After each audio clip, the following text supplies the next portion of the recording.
That's not what I clicked. Fucking piece of shit.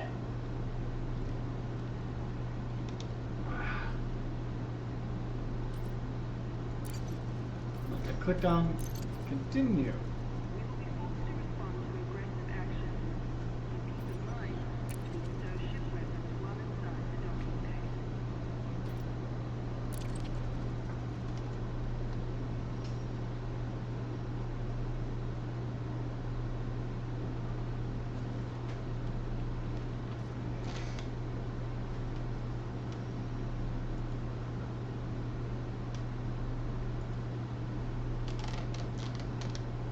There we go. Oh, my chat's way up there. God damn it. So what happens when you don't play a game for like several months? Everything just seems to break.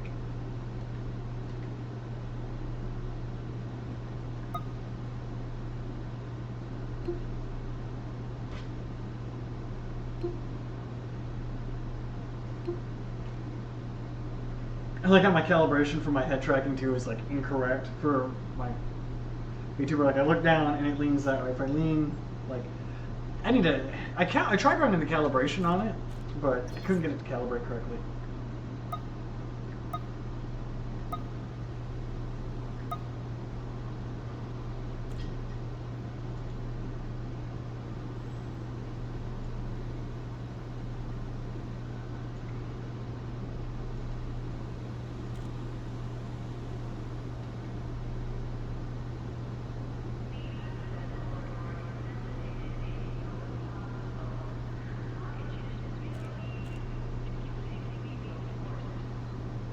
Hey!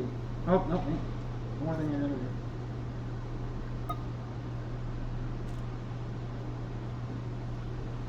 Hey, there we go. Yeah, the calibration for my VTuber is not matching like my actual calibration, so that's cool. That's cool.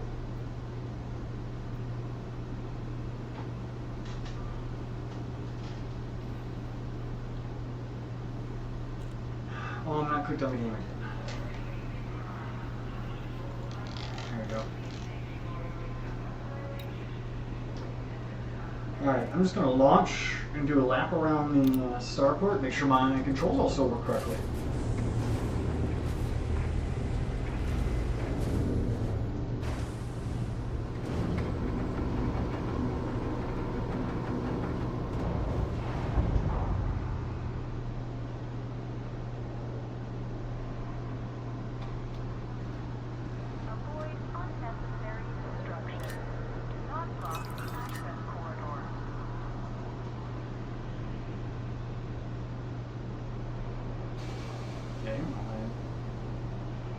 Launching. Why am I not launching? Ship restraints retracted. Follow the greens on your way out. Cannot comply.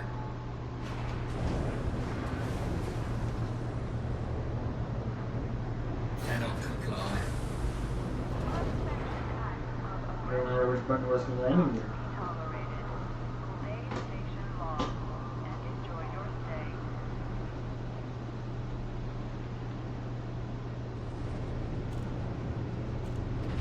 Flight assist off. That's flight assist Flight off. assist on.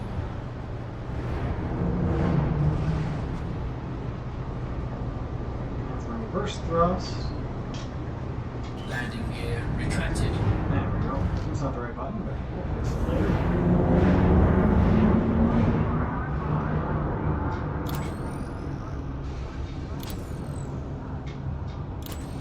Light switch, okay.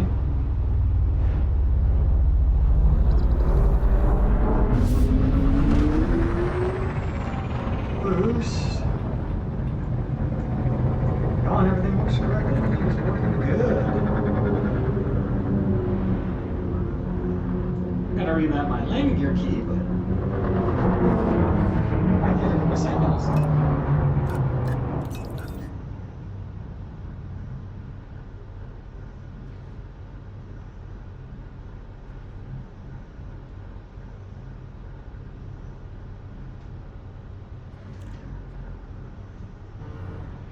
Ah, damn. Hey, Tape Tech Tim.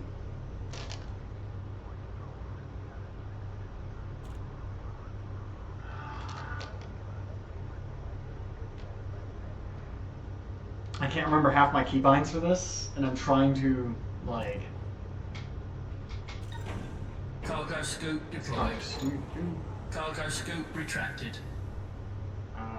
We're gonna actually have to just rebind some stuff. I haven't played this in so long, especially since I got my new stick. So it's like things are wonky. Engine boost. Landing overrides.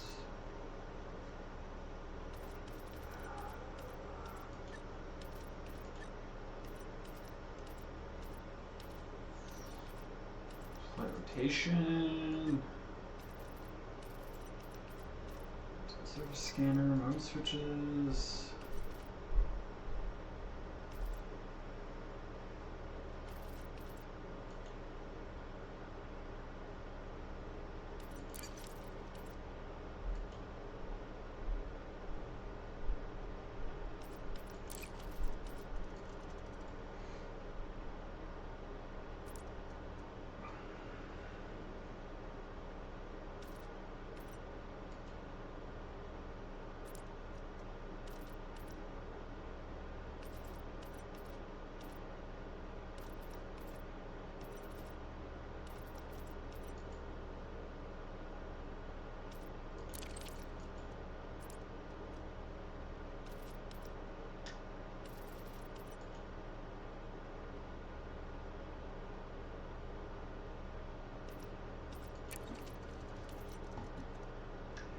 Oh, you know what? I think I know what it is. I know what I'm doing wrong. Confirm. I want to disregard those changes. Back to options. Back to game. Resume. Hey! Okay, so that's that.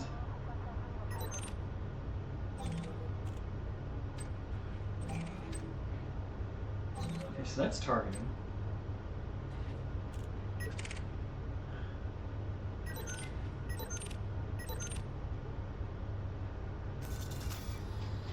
Ah, there we go. Yeah, I just have things not set intuitively.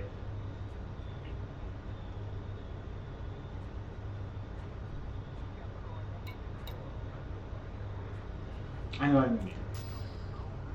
I know what changes they do.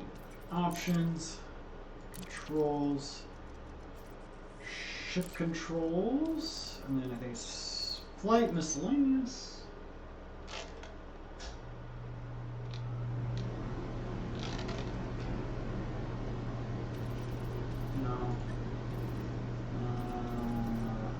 Miscellaneous lights.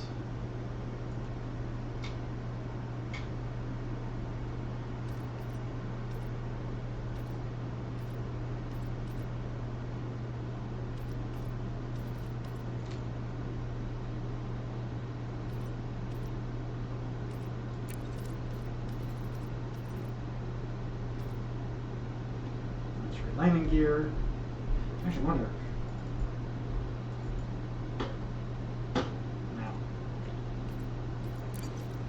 Oh, you know what? I know what I can do. I know what I can do.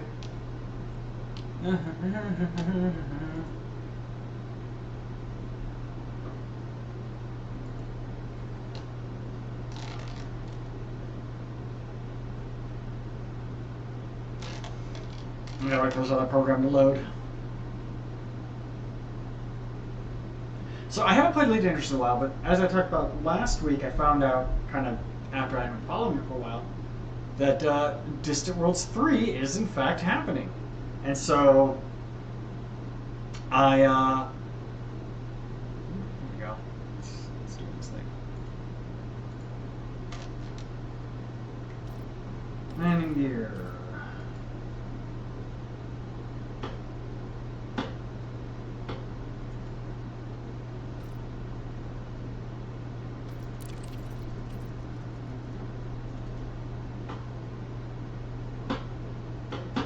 That's not going to work. Hooray. Anyways.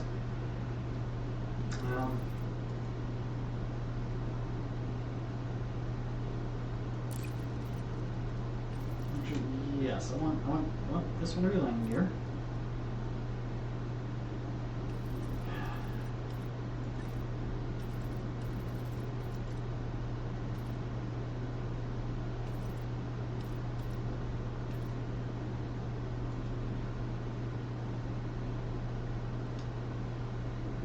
Confirm.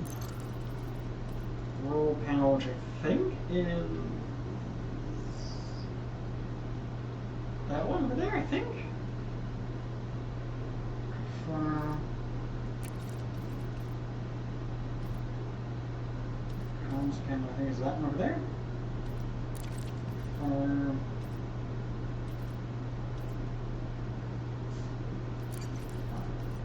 Apply.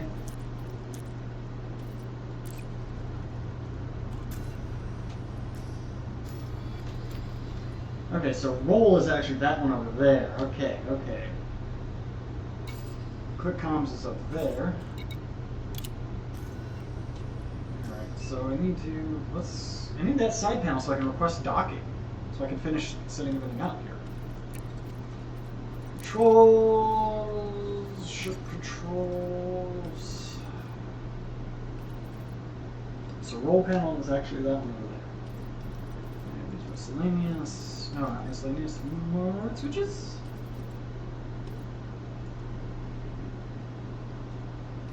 I'll switch that one. Internal panel. That one.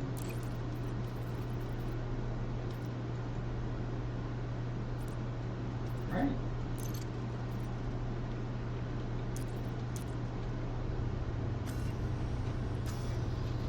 Yep. Now I just gotta figure out how to. I need to change that one now. So yeah, I haven't played in a while, and I want to remap all my controls and just kind of start getting ready for Distant Worlds, which is going to launch beginning of next year.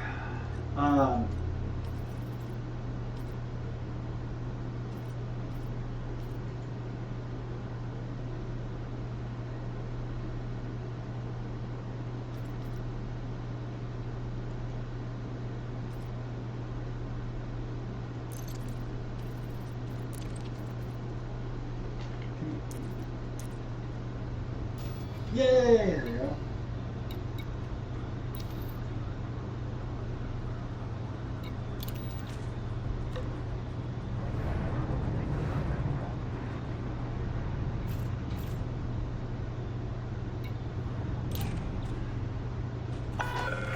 Now we're on pad 1-3. Authorized. Assigned to landing pad 1-3.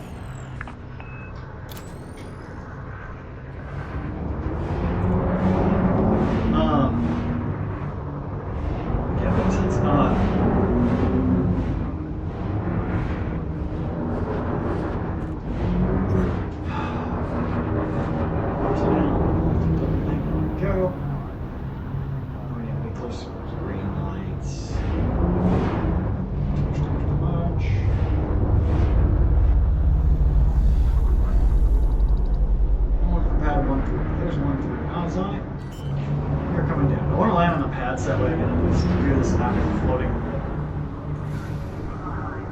Landing gear deployed. Kind of refamiliarize myself with the controls, because I haven't really played since I got this new stick and everything, so.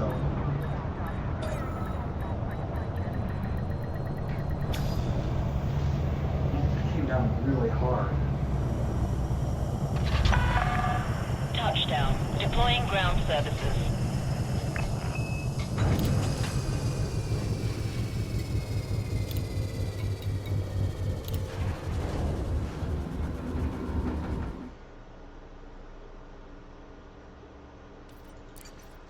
Options, controls.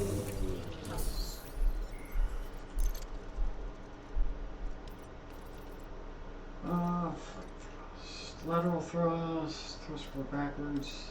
I need vertical thrust axis.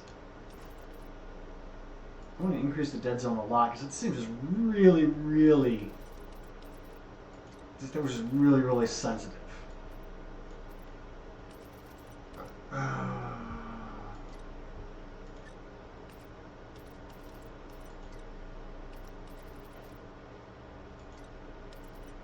Frontal axis is good.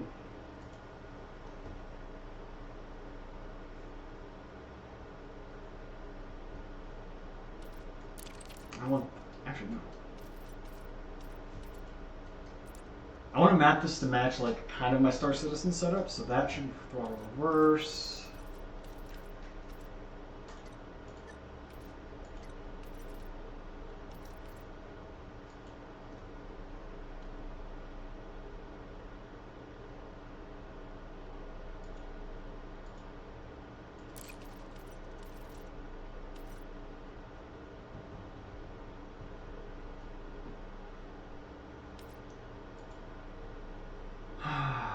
super curious. I think it's this button right here. Yep. Hyperspace jump is this one. Actually, they were pretty good. I think that's all I really needed to do. I don't like the light setting, but whatever. So yeah, also Elite Dangerous just came out with the Vanguard update, which massive improvements to the squadron system. The squadron system used to be just kind of like a loose thing. It's like, yeah, you're a clan, quote unquote clan. How bad is my VTuber tracking? My VTuber tracking is still all over the place, but at least it's working, I think. I hope. I don't know. But they revamped it, and now it's like the squadron actually has like a bank and everything, and does stuff. Like you actually can do stuff with the squadron. So the squadron homepage displays core information, carrier location, roster, current applications, commander ranks, and leaderboards. Additional tabs include the bulletin board for updates and squadron feed, which logs all changes, actions with timestamps. Updates tracked include changes in the squadron bank ranks, bookmarks, identity settings, and carrier activity. So, oh wow, I'm already like, alright, cool, that is still, we actually kept our squadrons moving. Squadron has 17 million credits in the bank.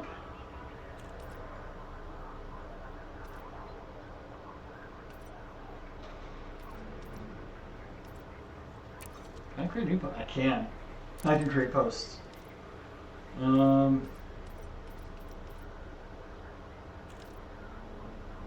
Saber, unfortunately, he passed away. Zero State is the founding CEO.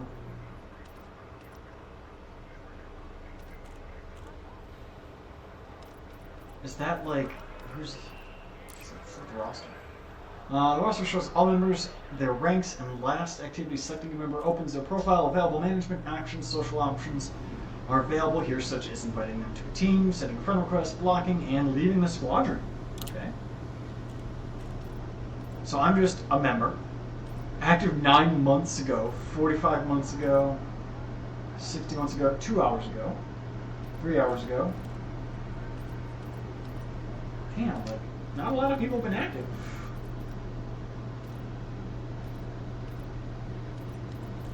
It's not sorting by. Alright,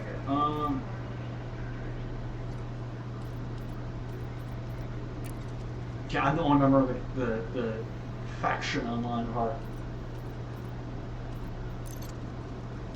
On this. Can I donate money to the bank? The Squadron Bank is shared storage repository for credits, commodities, ships, and assets. By default, all squadrons can deposit and withdraw credits. To manage physical items such as commodities, ships, and personal assets, a squadron carrier is required. These items must be collected or deposited while docked at the carrier. Credits and ships can be managed remotely. A squadron carrier can be purchased from the standard fleet carrier vendors. Refer to the fleet carrier article in the pilot's handbook for more information. Resources stored in the bank become squadron property. Withdrawn items become the property of the receiving commander. Access is managed using permission groups. These control who can deposit, withdraw, and how much can be transferred per rank. Limits can be removed for trusted ranks. Commanders must assign items to group or individual during deposit. Each permission group defines which ranks may access the items assigned to it. Each permission group defines how much a commander can contribute, how much they are allowed to withdraw, and how much they are allowed to draw within a given time period. Sense. Squadrons with a squadron carrier can store ships in their bank to transfer ownership to another commander. That's actually really cool. That means I could, in theory, spend a ton of money, buy a ship, buy and build a really good like mining ship or combat ship or whatever. And when I don't want to do it, maybe I'm going on Distant Worlds 3, I can transfer ownership of that ship to you. I could drop it in the guild bank, the squadron bank, and now it's your, and then you withdraw it and it's on your ship. Ships deposited in the bank keep their modules but lose any custom livery. Storage is based on ship mass and available capacity. Standard fees apply for remote transfers. Ships with restricted engineered guardian, power play, or tech broker modules cannot be stored. Odyssey only ships can be seen by all commanders but only withdrawn by those with access. Ships that have been purchased as part of paid-for content cannot be stored. So I could build a ship, but I couldn't use any Guardian modules or any engineered modules. That's interesting. I feel like that kind of nerfs it, though. Kind of makes it pointless to, like... Because the whole idea was like, well, let's say I spend all this time building up a really good combat ship, and then you want to join me, so you join my squadron, I deposit the ship saying it's for you. I get it, like, liveries are things you have to pay for. But, like, ships with restricted engineered Guardian power plate or tech broker modules, like, I can see how that's kind of meant to, like, so I can't give you a super ultra powerful ship, like, as a new player, but at the same time, I feel like that should be a thing that we can do. Whatever. Commanders can perform direct transfers, sending credits to other members instantly, or assign stored items for collection under the recipient's name. Items must be collected in person at the carrier. So this means I could, in theory, we could do like cargo running, where maybe I'm doing mining, and I go to the carrier and drop off all my mined goods, and then you turn around and sell them, like you load them onto your cargo ship or fly them away, and then sell them, and then, you know, I get a cut of the profit or whatever. All transactions are logged. Each entry records the commander's name, rank, action, item, and time. This provides a full audit trail for squadron leadership. That is good. Okay. So there's not a toy. That is literally your food cup. It's literally the cup that I use to scoop up food for you every morning. Knocked it off. You saw I knocked it off the table. Nice, keep it up. All right. Squadron treasury is a communal pool of credits which can be donated to, withdrawn from, and used to purchase a carrier. Squadron treasury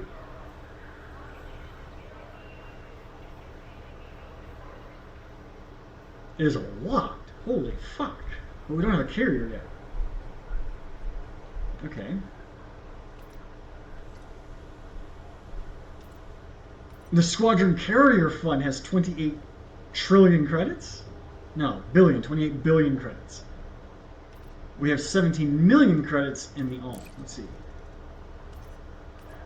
I can deposit or I can withdraw. I'm gonna deposit. How much money do I have?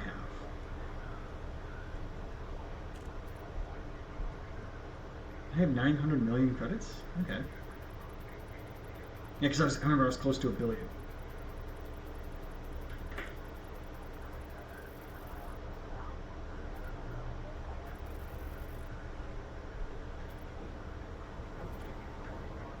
No, I don't want to do that much. 6.5 million credits to go towards the carrier. Squadron Carrier Fund. What does it say?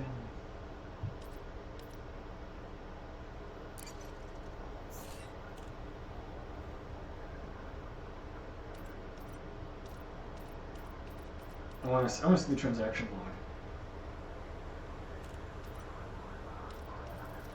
9 hours ago, Bob deposited 100,000 credits. Bob McFingerdales, which that's probably his alter account, deposited 3.5 million. Doobsy deposited 14 million. Madal deposited 10,000. Lotus deposited 1 billion. Havoc deposited 10 billion. Jesus. Lotus deposited 997 million. Madal deposited another 10 billion. Havoc deposited 6 billion, and then I deposited 6.5 million. So yeah, we're probably gonna get this carried. You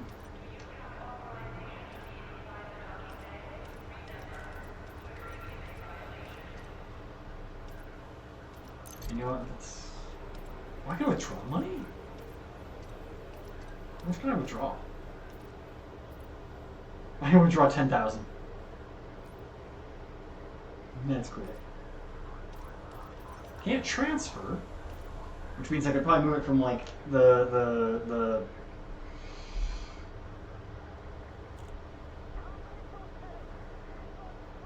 Oh, I can deposit up to 10 million at my rank. Okay. How much can I do for carrier funds? You have unlimited deposit for the carrier fund? Okay. Could I... Right.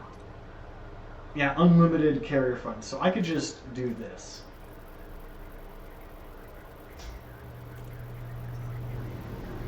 I could just do that. I'm not going to. I'm not going to deposit all of my money. Because again, I'm trying to make my own money here in game.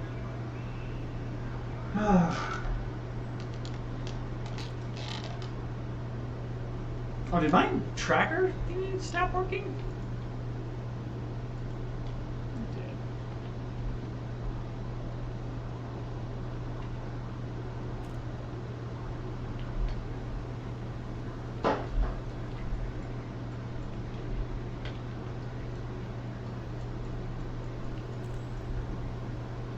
All right, I don't know. Don't ask me why my neck is broken.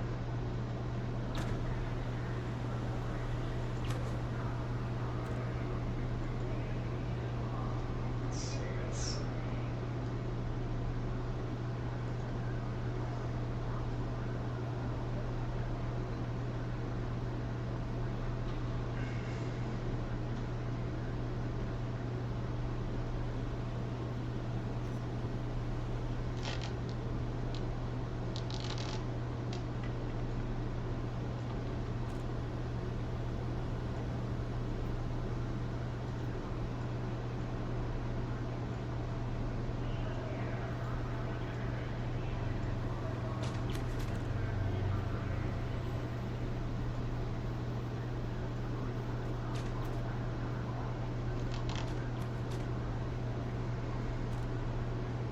Yeah, I don't know why my head is, like, the tracking is rotated 90 degrees.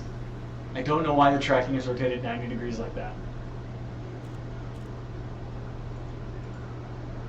And it's something we're going to have to figure out off stream. Anyways. Oh, and as soon as I click off it stops tracking it? That's weird. Okay. Well. And...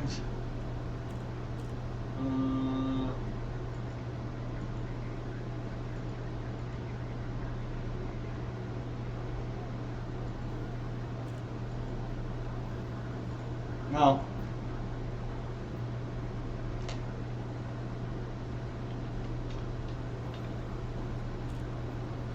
no.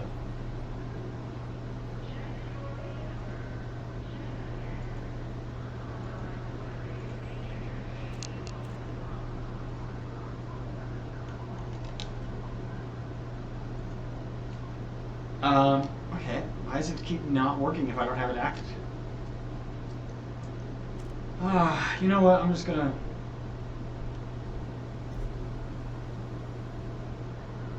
It's gonna hide that for now. The little... That's not working. I gotta figure out why it's not working. Alright, let's see. Ranks and permissions. New recruits are assigned the lowest rank by default, but may be promoted through their actions in the squadron to ensure trust and responsibility. Up to 15 ranks can exist per squadron. Ranks can be renamed or reordered, deleted. Ranks reassign commanders to the next lowest rank available. Each rank's permissions define what commanders can do, such as approving applications, managing funds, or changing squadron settings. Ranks with permissions that can affect members of other ranks can only exercise that permission on members of a lower rank. Permission setup should match the trust and responsibility expected for each rank. The squadron leader rank always has all permissions. Okay, that makes sense.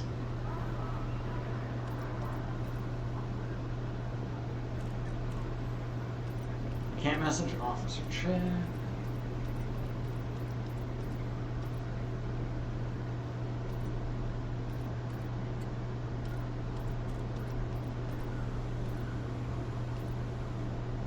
What rank am I?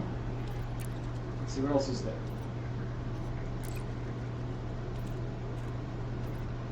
Can I join multiple? Can I join multiple squadrons? I don't even join multiple squadrons. That would make sense. Black Rifle Shipping, Animal Channel, Dad Vader, which is weird because that's just Dad.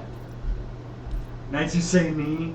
Black Sheep 8th Fighter Squadron, Super Earth Special Forces, Underwood, Search Logistics Company, Raven Launch. So there's quite a few interesting. The beta crew.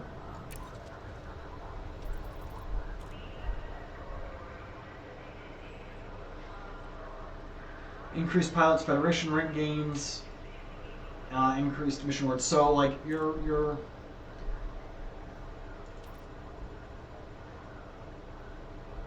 so your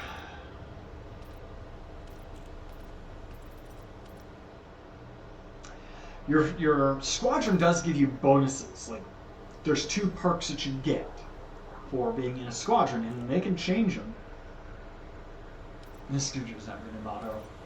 I would like to see what other ones we have. Like which other ones are available.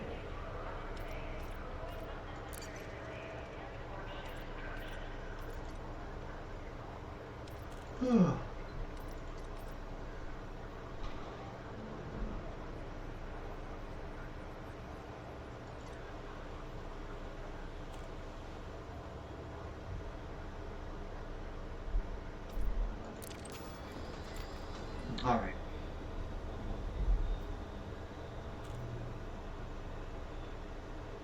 So, I need to do. I want to do some engineering on this ship. I want to get a little bit more. I need more.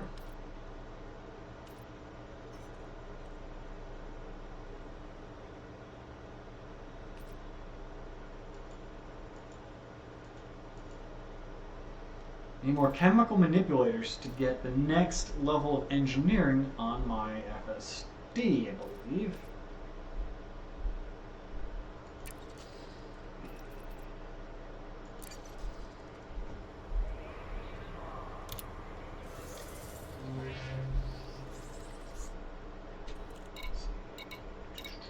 Start ship.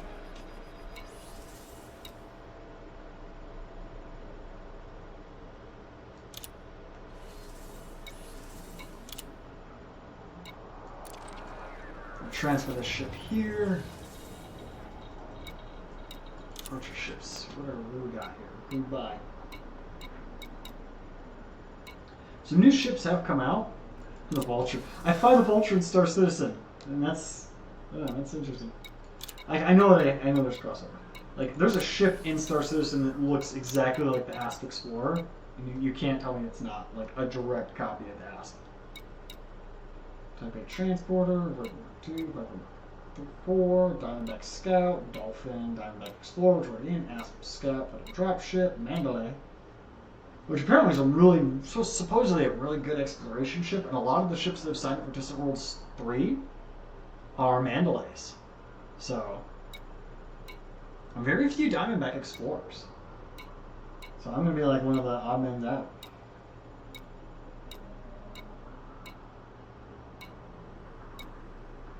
Python Mark II.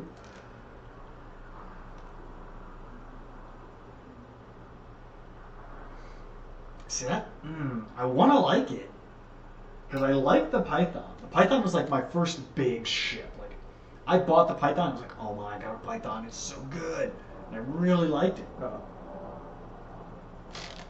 Did my game just crash?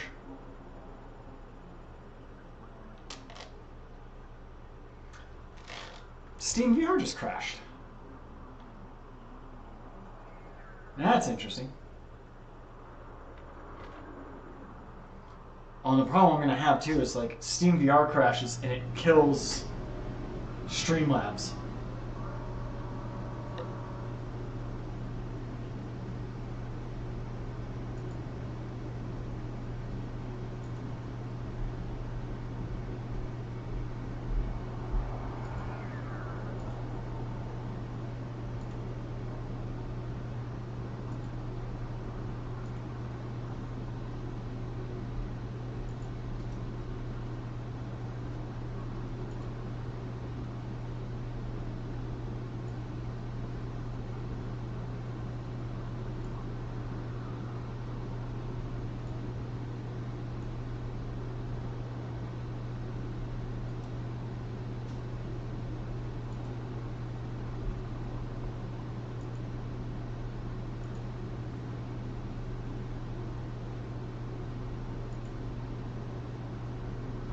Yeah. Well, no, it's like actually no, CPR is still running.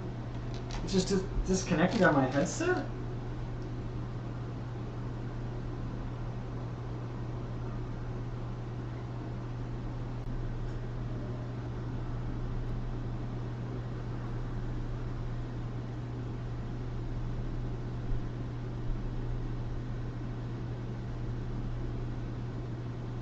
Host PC has stopped responding. Please restart Steam VR. But the host PC is still working.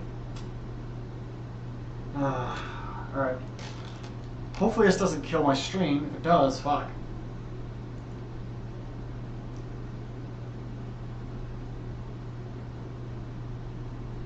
Killed my game.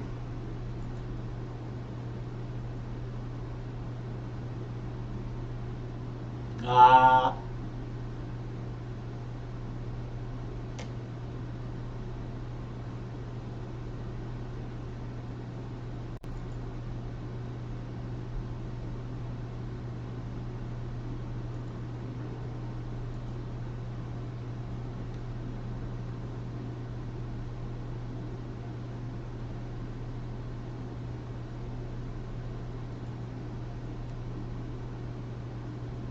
Hey, SteamVR didn't crash my stream. Cool.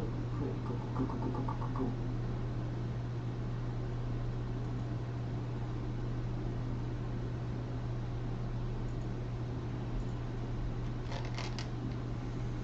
See if I can get it to reconnect.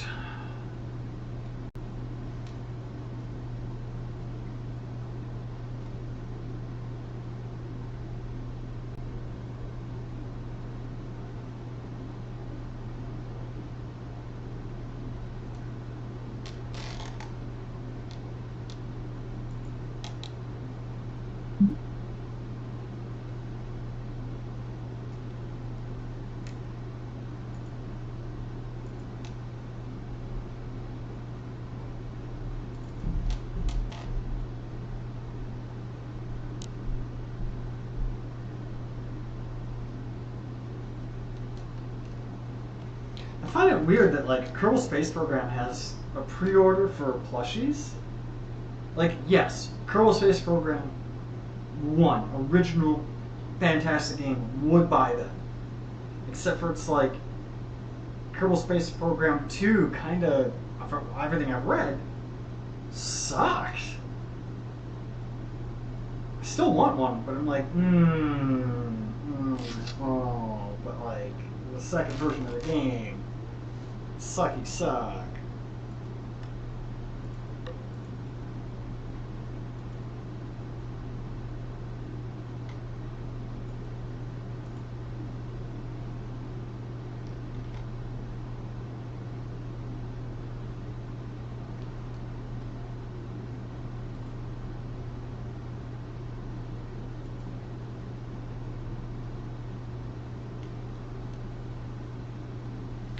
And I don't know why. I don't know why, but whenever I load up Elite Dangerous, it wants to open up the MetaQuest app. Like, it wants to open everything up in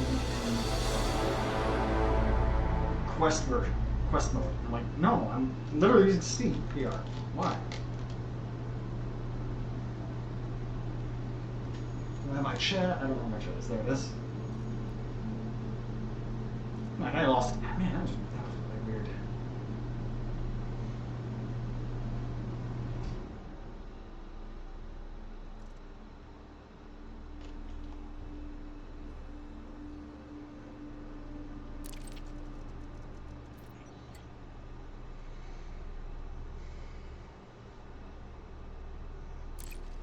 And yes, I am playing in private group right now. I might switch to open play for Disneyworld's 2, but only like after the initial start. I might join like the FleetCom server private group or whatever it is.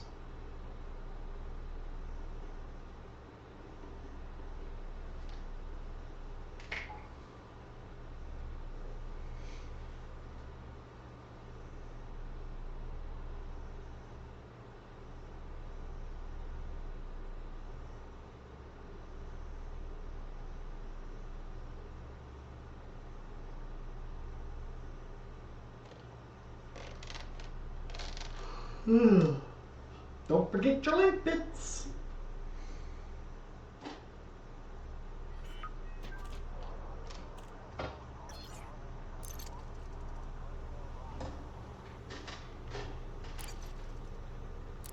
All right, I think we're good. Let's once again. Why don't you just verify that my controls function now?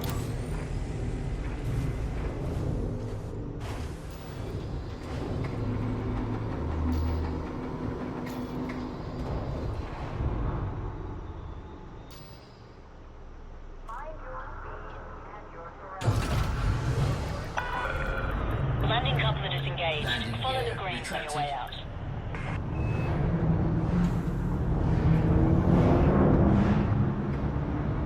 Green light, we go greens. Greens on the right.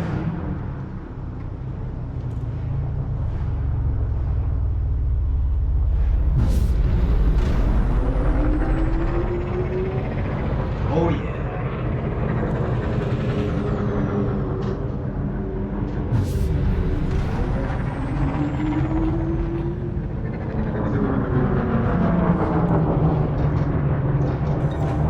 Cargo scoop deployed.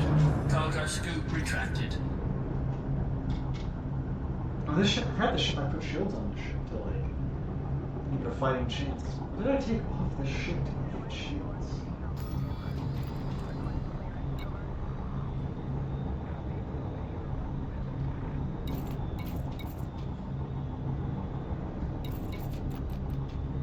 Thruster, autoplay maintenance unit.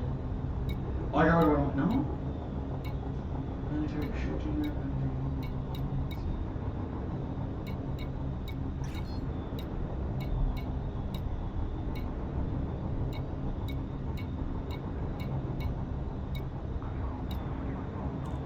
Because I remember when I first built this ship, I didn't have a shield generator, and I know I put it on.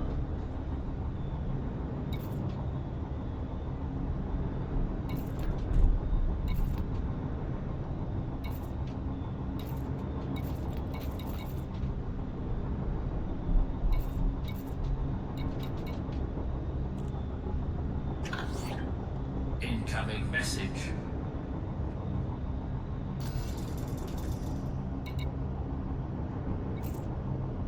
Ah.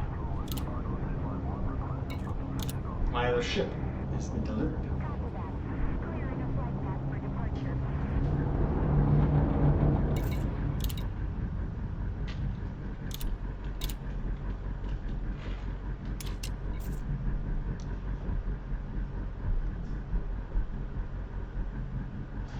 Where's the starport? There it is.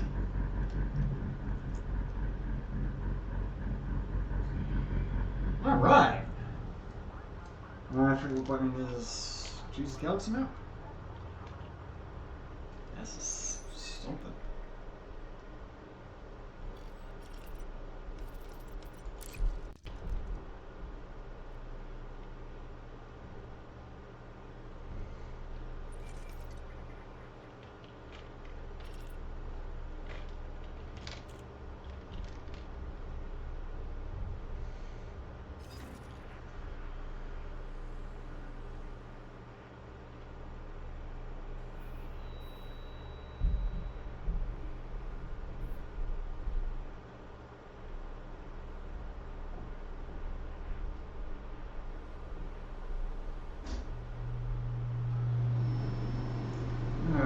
Okay, let's just see. Where should we go? Let's just do a quick little trip, quick little journey somewhere. Wong 10?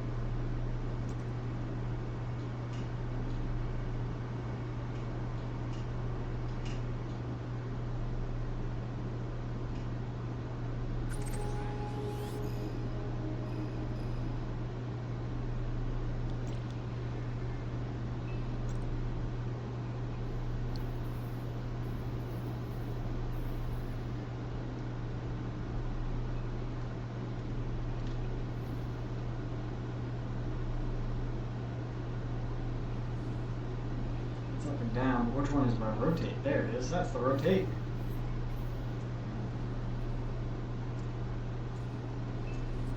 What is all this down here?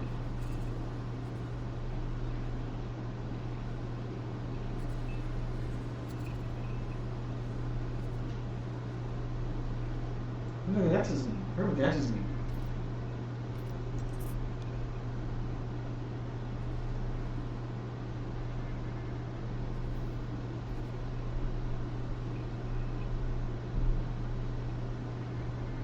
Like, I'm trying to even remember like how to navigate in the galaxy map here.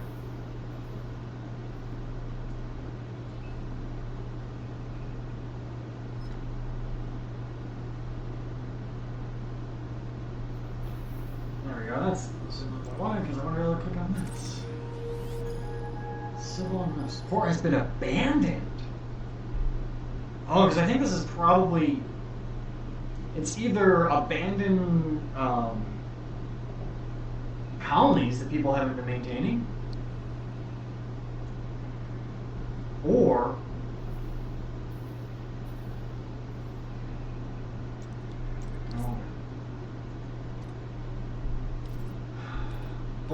if it's like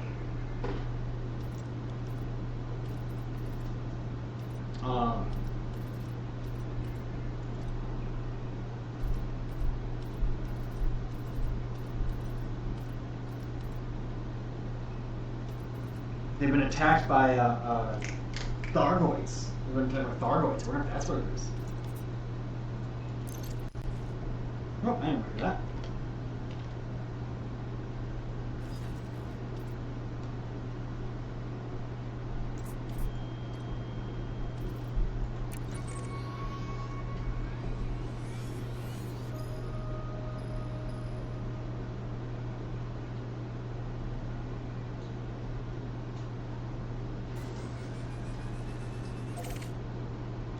That's a bit of a run. That's VY Canis Majoris is one of my favorite stars, like in general.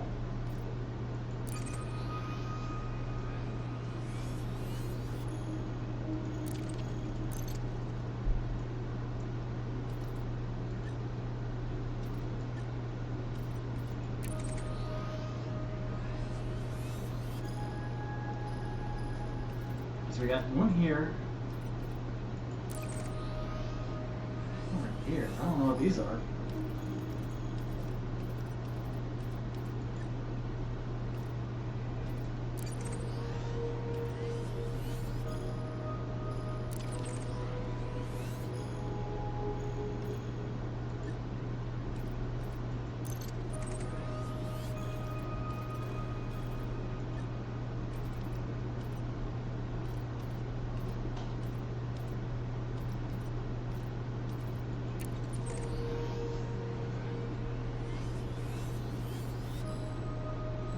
That's really far away, isn't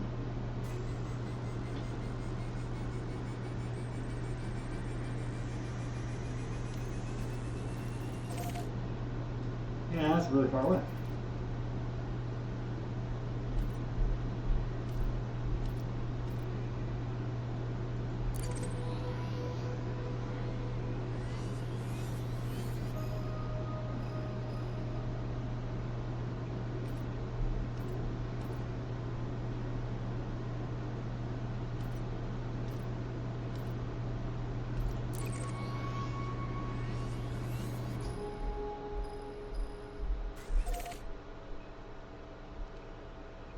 Yeah, we'll go with that system.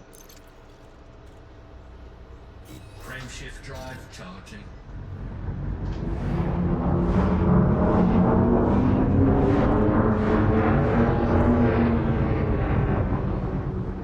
Frameshift drive charging. Way ahead is clear. Federal flight control signing off.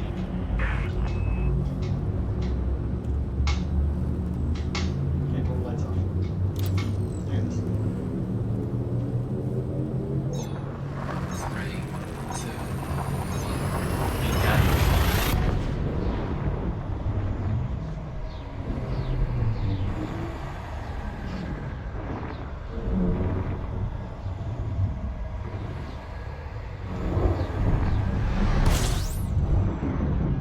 Hyperspace dethrottle engaged.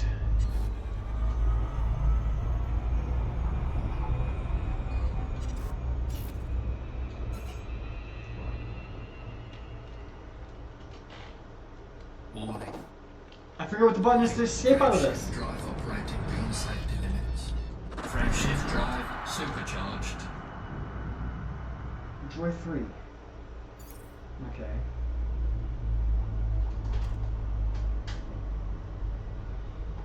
Frame shift drive charging.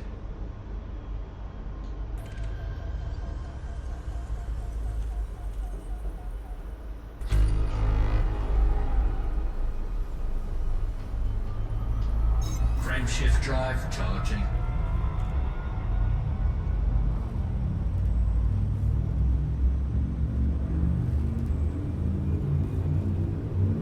I fixed my primary and secondary fire because the stick I have acts as a two-stage trigger. You pull up once and it's basically trigger A, and you pull it a little away and it's trigger B, and it's like it activated that surface scanner when it should.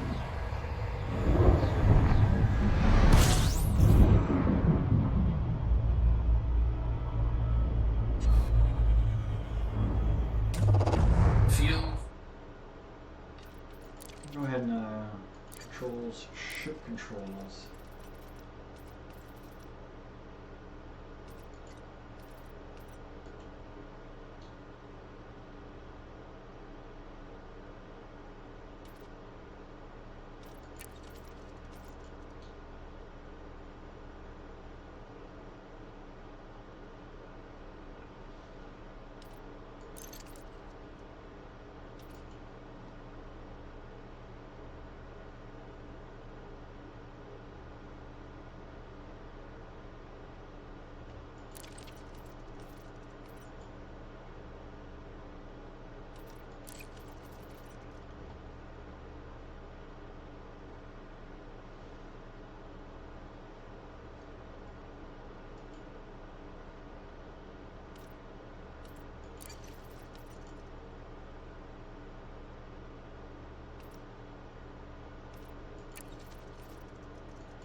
I have a button for secondary fire.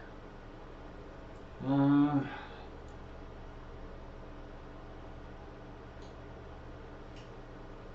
guess we'll just leave it as is.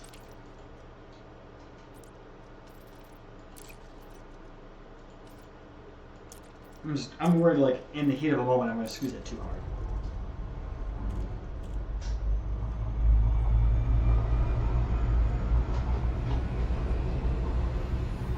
We're not fuel scooping, so that's good.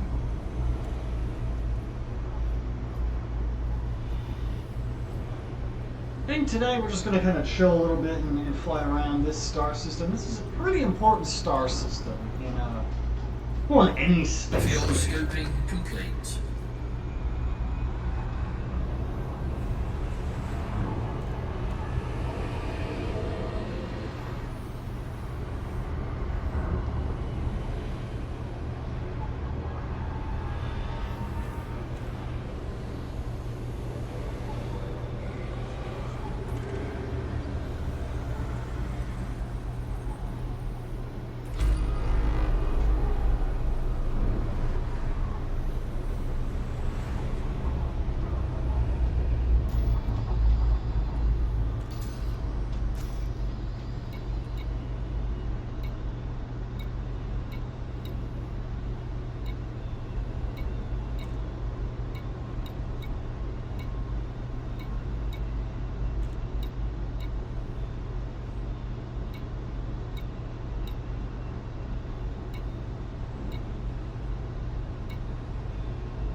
M. Gorbachev.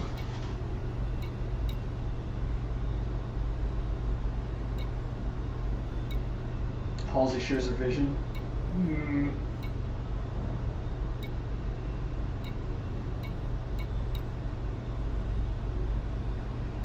Non-human relic.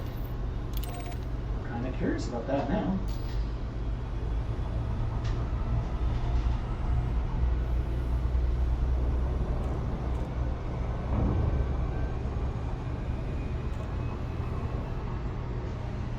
And the reason why I say this system is pretty important is because we are in the Sol system. We are, that is Sol, the sun. We're on our way to Mars. Can't go to the moon, it's fucking haunted.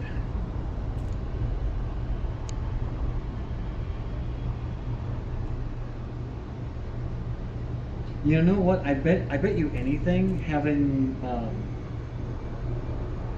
that little chat box that I normally have up right there, because that's a Unity program, and having the VTuber running was like conflicting in Unity, and that's why it wasn't working correctly. So this is something I'm probably going to work on. I really need to like work on this stuff before I stream. I try and do it like, try and come home and like the hour before I stream, I sit here and I try and make sure everything's working correctly and ready to go. But that's only like an hour to do multiple hours worth of work. I really need to get better about like doing that setup and configuration and making sure everything is going to be running correctly, like on Monday or Sunday. I didn't stream over the weekend. I was going to, and then I just shit kept coming up, and I was just like, I don't want to do anything right now. So Mars is going to look a little different because in the future of Elite Dangerous, Mars has been terraformed.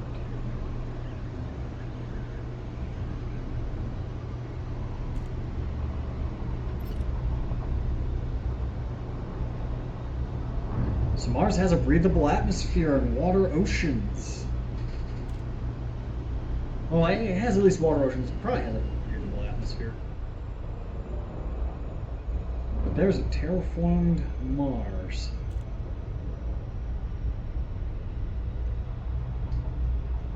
How do I switch modes? Oh, I think it's N.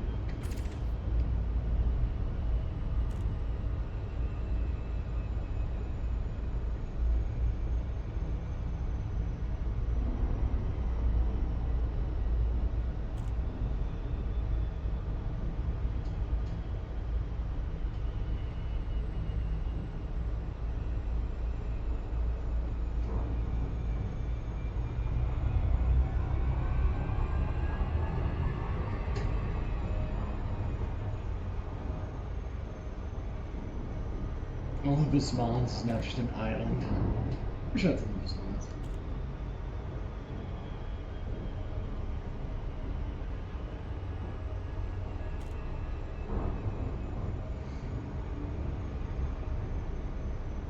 For those who don't know your space facts, Olympus Mons is the tallest mountain that we have discovered in the solar system.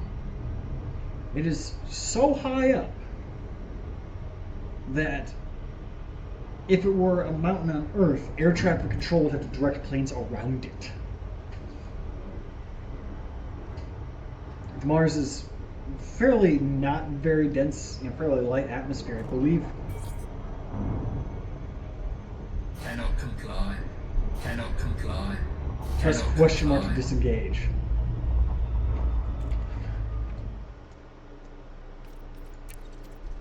I don't have a button for my frame to cancel frame shift drive.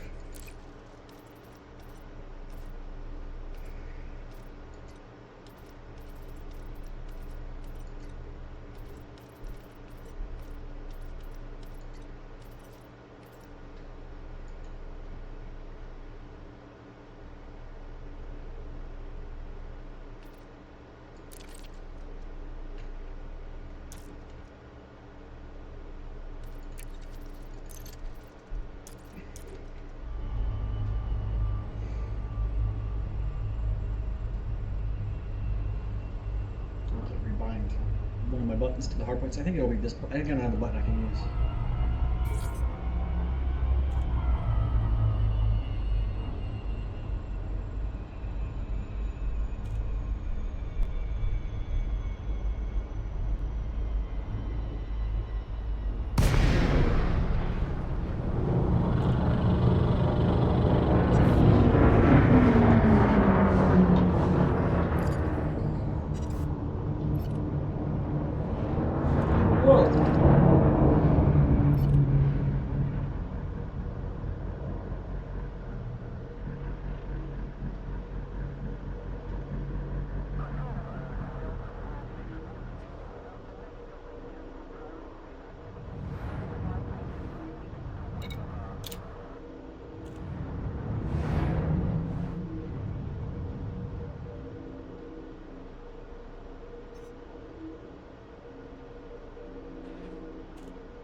can't I lock onto this? Ah, more things.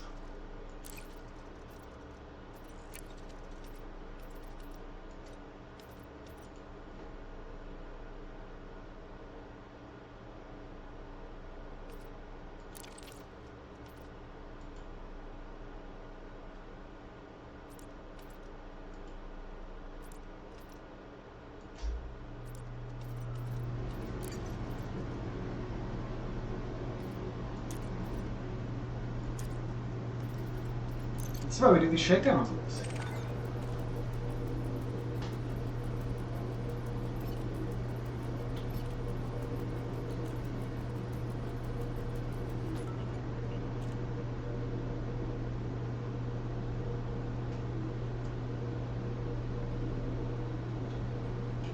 Okay, I should be able to scan this, but it's not letting me scan it.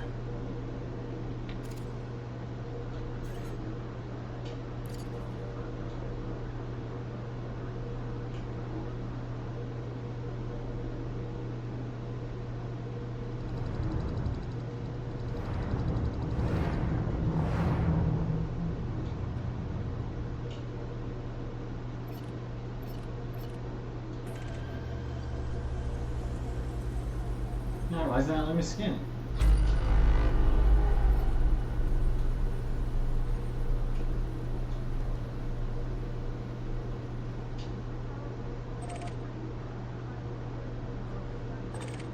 I can scan it, but why can't I read it? Wait.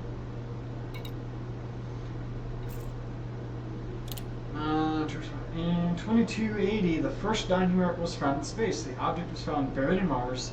It was no bigger than a child's hand, and is still surrounded in secrecy, even in 3300. No information has ever been circulated as the properties of this item or its origin, other than it is non-human. Okay, so that's what that was. I'm like, alright, cool.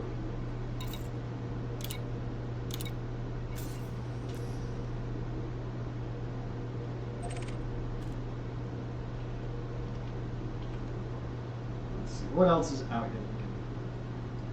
I kind of want to try and find like the Voyager parts. I know you can find them in game. I just don't remember how you find them.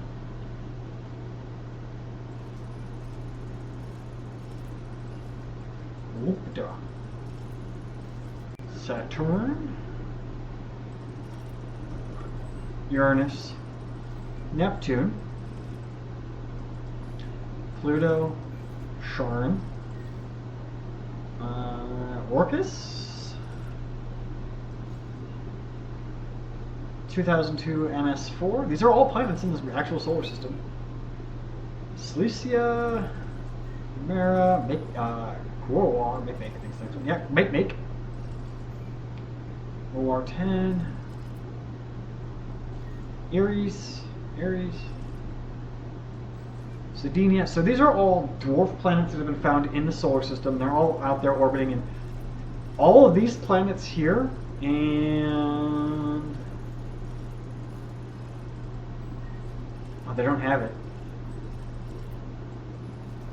There's one in the asteroid belt series. They're all the reason why Pluto is no longer technically a planet.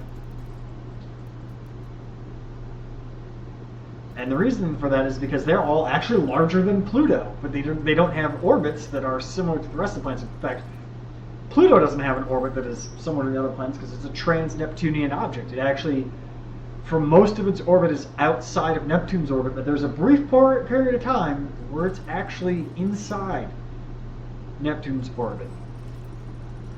Now, all of them are actual planets that have been discovered, except for Persephone. Persephone has not been found yet, right? Persephone is a supposed, alleged ninth main planet. Still believe Pluto's a planet. You know, Pluto. Here's the thing, Tim. If you believe Pluto's not a planet, there's still 9 planets in the solar system. There's a microphone right there. We just haven't found Persephone yet. It's out there. There's enough evidence scientifically to say there is another planet out there. We just haven't found it yet because it's so far away and so dark that it would be very difficult to see. But we know it's there because we can actually look at the orbit of Uranus and Neptune, and we can see tiny little wiggles. And the only way those tiny little wiggles could happen is if something massive was pulling on Neptune. And they're wiggles that aren't congruent with the pull of Jupiter and Saturn on them. It's something out here is pulling on them. So we know there's something out there. We just haven't found it yet. In the history of Elite Dangerous, they have found it. Now, that would mean that you would have Mercury, Venus, Earth, Mars, Jupiter, Saturn, Uranus, Neptune, and what they call Persephone as your 9 planets. However, if you consider Pluto a planet, which I do, then you have Mercury, Venus, Earth, Mars, Ceres, Jupiter, Saturn, Uranus, Neptune, Pluto. You could almost say Charon is almost the same size as Pluto. And then Orcus, MS4, Cilicia, Humera, Make, or Quorar, then Make, then OR10, Eris, and Sedania would all technically all be planets. Let's actually fly out to Persephone. I want to.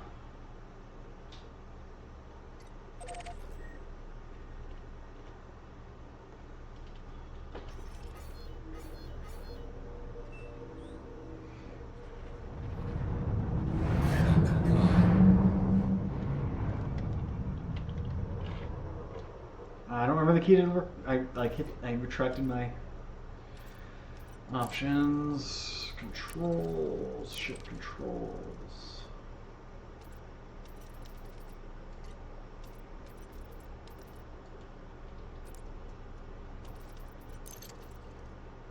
So that's what you do. Is you just you fly in the game and find all the controls you need to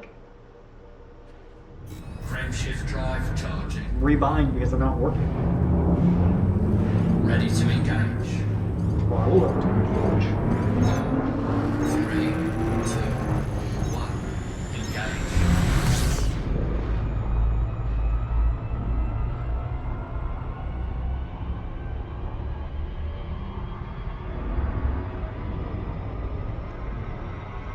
Get back, Mars! Quite terraformed Mars.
I gotta look something up.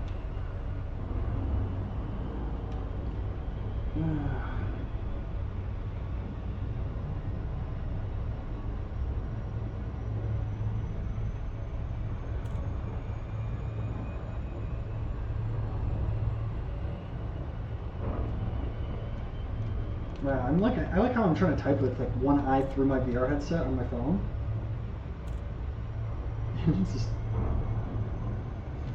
It's just like over there.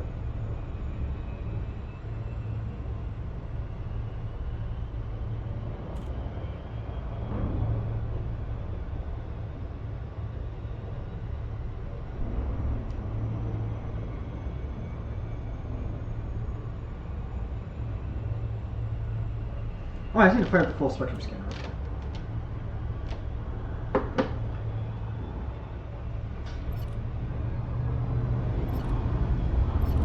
Which I forget how to fire up this full spectrum scanner. So, options,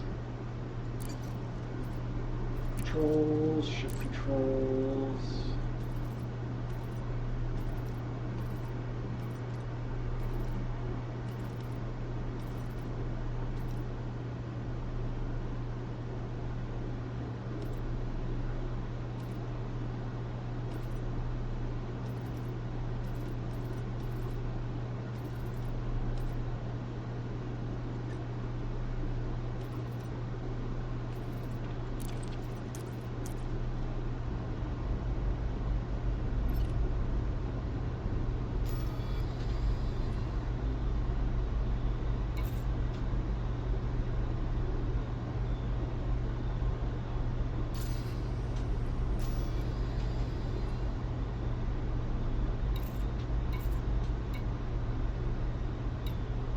Scanner, discovery scanner.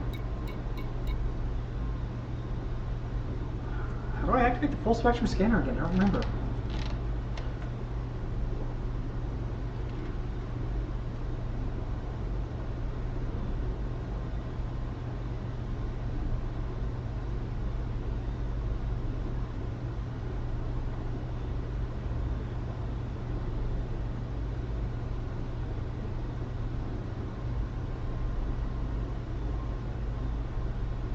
I'm like, alright, I'm just gonna Google it. Why is like my phone even running slow?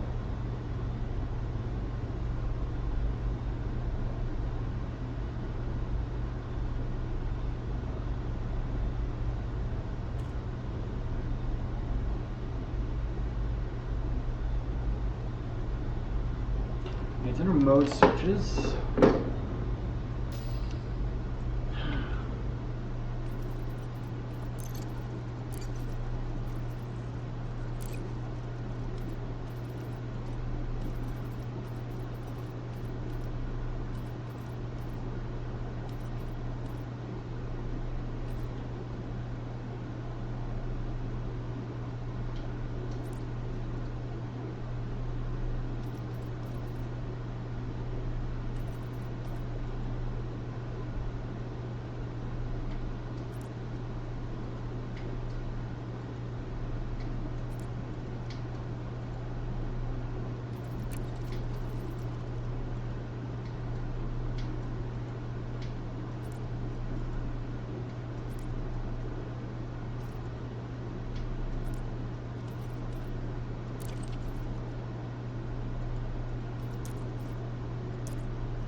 That's not gonna work either. I gotta change that.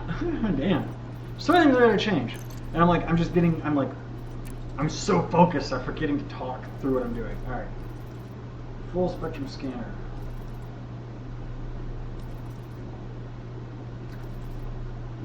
Tuning.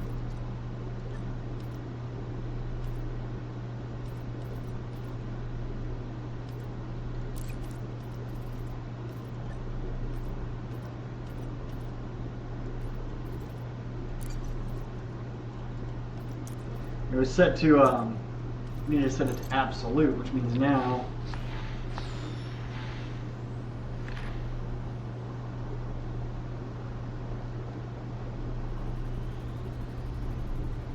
there. Alright, I want to invert that. It's like, alright, let's make this go this way, let's do this.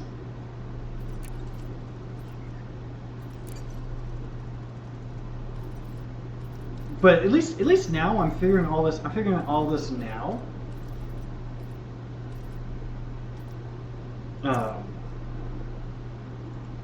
Before I do like a big all-day stream of this, where like I'm playing, you know, on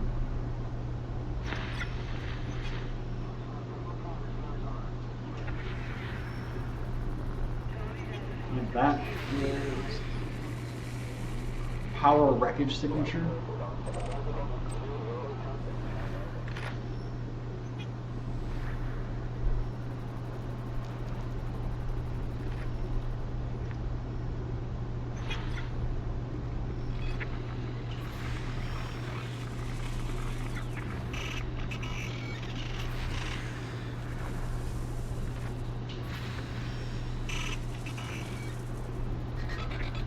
Emissions, degraded emissions, not really what I'm looking for.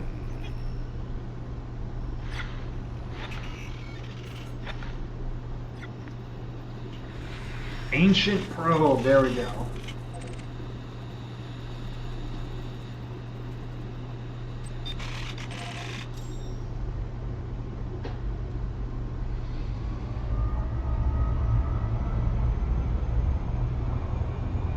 Oh boy, it is out there.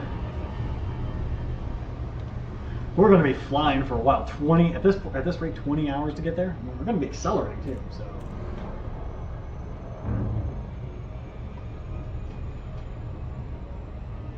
while it's doing that though, I am going to.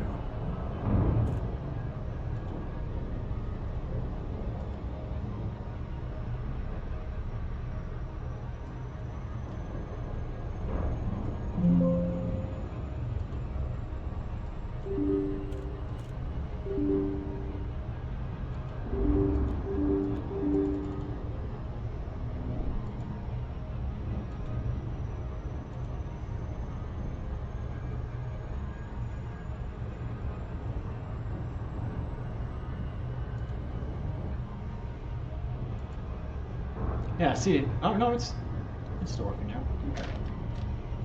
Tracking's not working because I have to like turn on Steam tracking, Steam VR tracking, and it makes it weird. 12 hours, god damn, that thing's really out there.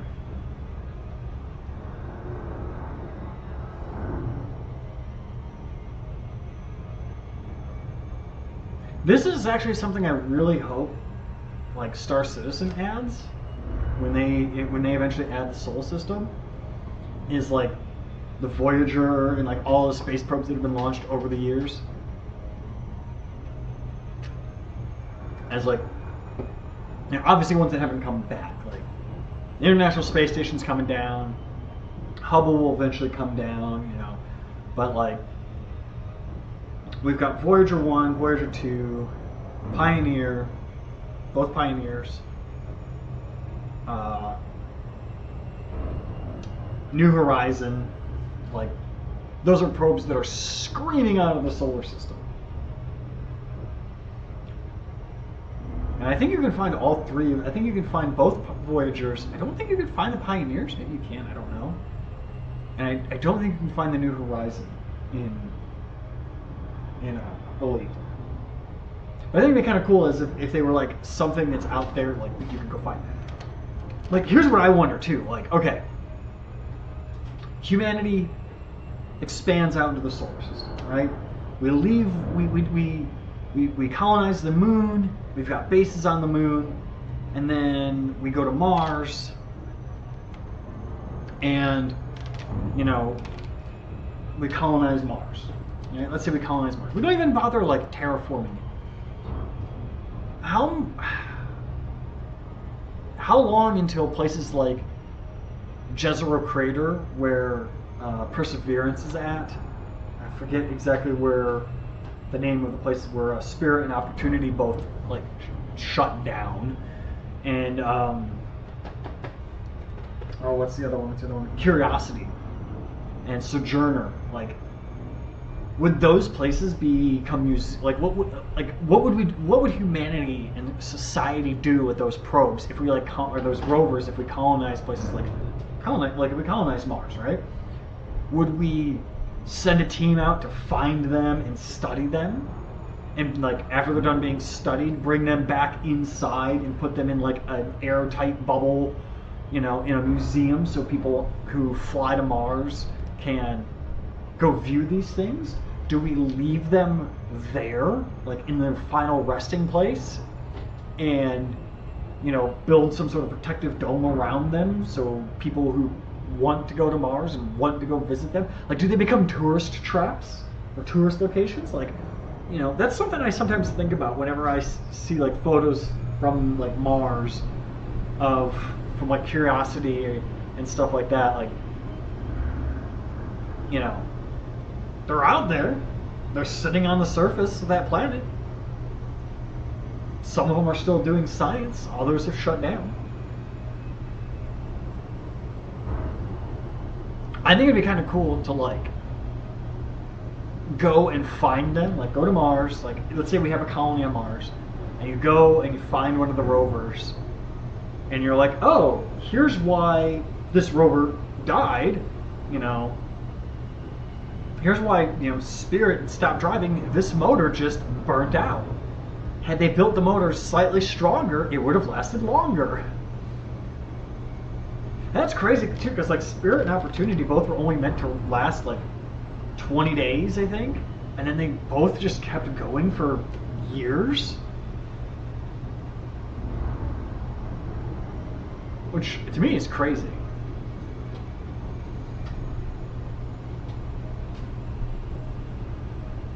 We are really moving. What'll be interesting is when we get there, turn around and look at the sun, and be like, the sun's just another star. We're so far out.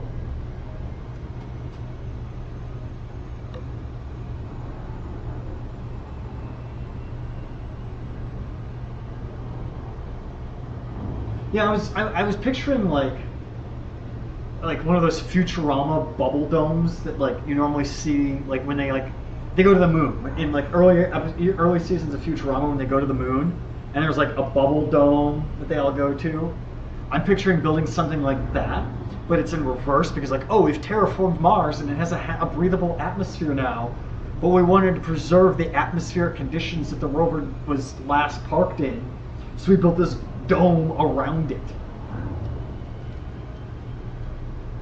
I think though what would probably happen is like as we're colonizing Mars, like that would be a low priority thing, but like as more and more people are there and just casually living on Mars, like there probably would be teams going out to recover those, probably largely to stop people from stealing them. Considering like they're about the history of them instead of just scrapping them for steel. Well, my concern is like Curiosity and Perseverance use RTGs, right? Radiothermal generators. Those radiothermal generators are radioactive. There is radioactive material in there, like some pretty gnarly radioactive material. Not something that's gonna like, oh, you opened up the case and it kills you, but like you opened up the case, it's gonna be a bad day, right?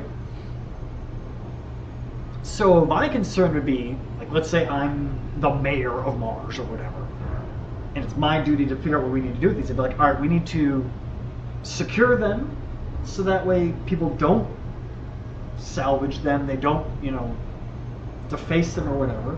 So put something up around them or bring them inside and put them in a safe place.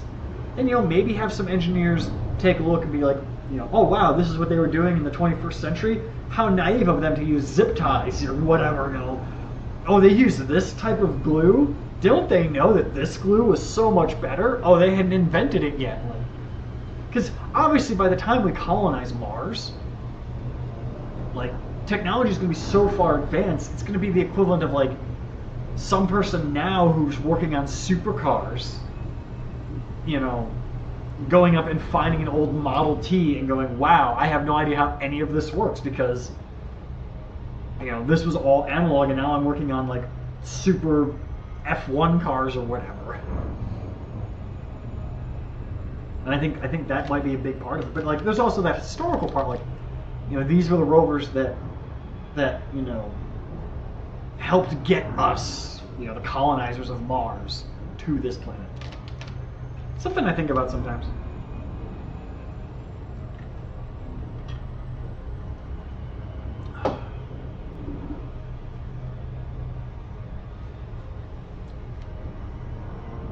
On the other hand, like probes like Voyager 1 and 2 and Pioneer, the Pioneer probes and New Horizons, like they're gone. Like they are gone. In terms of they're going so fast and traveling so far away from the Earth that there's not really, unless we had like super ultra frame shift drives like this where we're traveling, 600% the speed of light without, ripping a hole in the universe.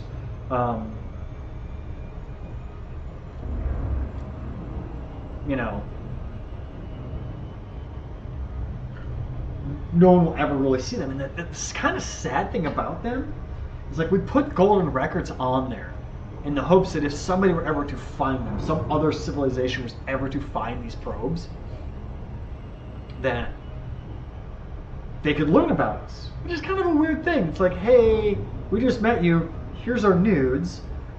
Here's instructions to find us. Call me. But when you really think about just how vast space is, and this is something too that kind of like really makes me think sometimes.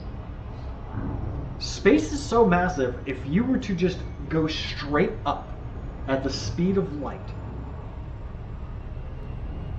you would never hit anything. You would never hit anything. Space is so big, so just massive. Let's just assume you're traveling at the speed of light, and you're immortal, and you don't need to worry about anything. You're traveling 100 times the speed of light, 1,000 times the speed of light, 1,000,000 times the speed of light. The likelihood that you hit another planet or star is incredibly small. It is tiny. And that's crazy. And you realize that the likelihood that you would hit another planet or another star or even a moon or even an asteroid, being so small. And then you think about it like a photon of light. A photon of light from a star has traveled millions of miles, hundreds, thousands of light years, right? 10, 20, 30, 40,000, any number of light years. And it has arrived to the Earth. It has hit the Earth. Not only that, it has 360 no-scoped your retina. Like that like when you look at a star, you step outside and you look at a star, you're looking at a photon of light that has traveled for who knows how long. And out of that entire journey, it has missed other planets, asteroids, other stars, dust particles, anything, and hit your eyeball. And it's a single photon. And it's not even that, it's not just a single photon, right? Because the star doesn't just blink for a billionth of a second. The star's on constantly, so it's millions and millions and millions and millions and millions and millions of photons from these stars that are just doing the impossible of making it to Earth and hitting you in the face. And it's just like, when you think about it, it's like, god damn, space is massive. You could be a photon and never hit anything. And yet, because stars are so bright and they're shooting out so much light, that they defy probability, or they increase their odds of hitting something to the point where it's like, they're going to hit something. And it just happens to be you.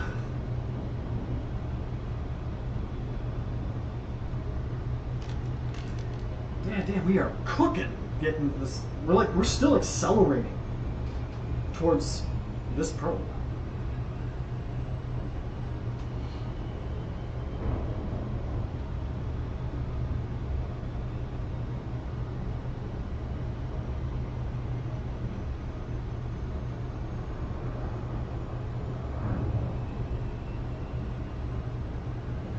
The ship doesn't have super cruise optimization, so it's going to be slow getting places. But yeah, so Distant Worlds 3, it is happening. I believe the last I looked, I think the launch date is January, mid-January. It's a Saturday, and I don't work on Saturday, so what's going to happen is I'm going to go to bed early on Friday. Come home from work, go to bed early. I'm going to wake up, and I'm going to start streaming. And I'm basically going to stream for as many hours as I can in VR Distant Worlds 3. Now, for the Distant Worlds 3 expedition, I probably won't be streaming the entire time. I'll probably just stick to my my Thursday, or not my Thursday, my Tuesday streams, and maybe like a Saturday stream for it. But that does mean that there may be parts of the expedition that just aren't streamed. I may record, I may do some recording, like I might hop on like a Wednesday night after work and get a couple jumps in and just record some stuff, and maybe start putting, between here and there, between now and then, maybe actually learn how to do video editing a little bit, just very basic stuff. Like I know how to do it, it's just I don't like doing video editing. I hate doing video editing.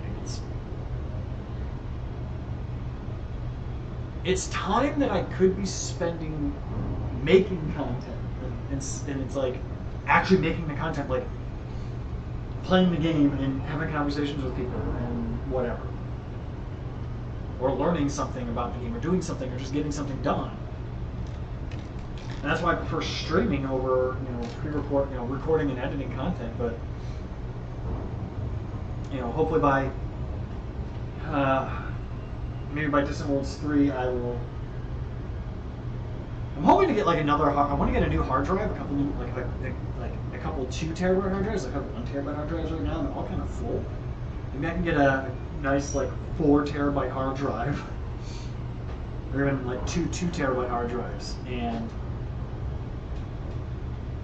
get a little more space for recording like that.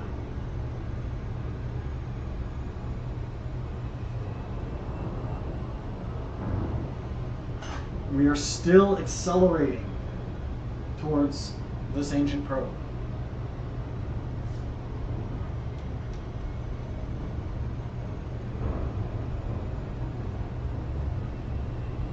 I think I don't know which one this is, but I do believe it takes like, I think the Voyager probes are now like a full light day away from the Earth.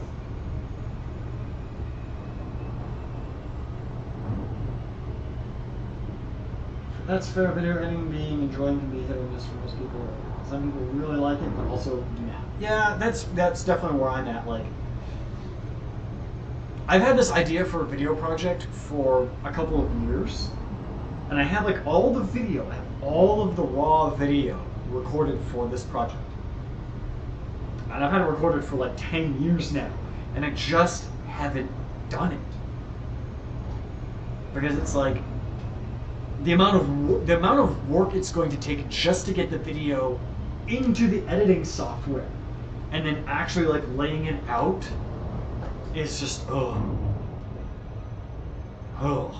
and then like the pre-recorded stuff and like the last little bits of things, like the things I want to add to that video, just make it even harder. Like, or make it. It's not hard. It's daunting. It's a big project.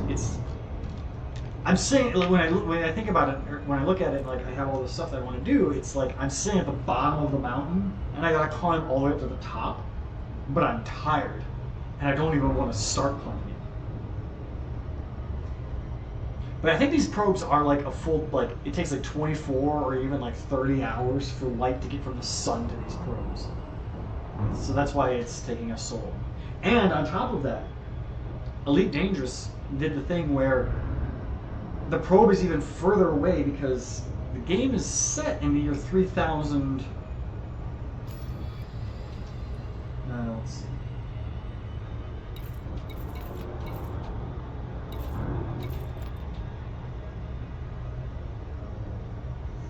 I forget the exact year.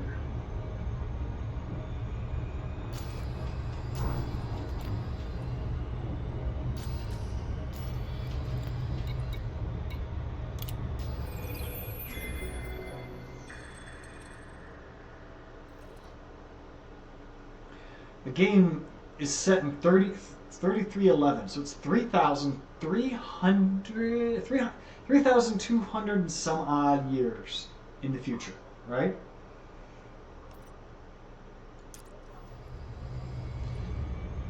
And so, the Elite Dangerous devs calculated, right? They calculated how fast the probes are going, so how far they would be in 3,200 and some odd years away from now. And orbital mechanics in the game are real. So planets orbit around, their stars. Moons orbit around. So you may land on a moon, and you may log in 2-3 days later, and the moon has gone on orbit around its parent planet, and they orbit in real time. And I do believe Earth is synchronized, so it's at where it would actually be like this far in the future. So, I mean, if you were to sit on Pluto, it would take you, 200 years to orbit the sun, but it is orbiting the sun.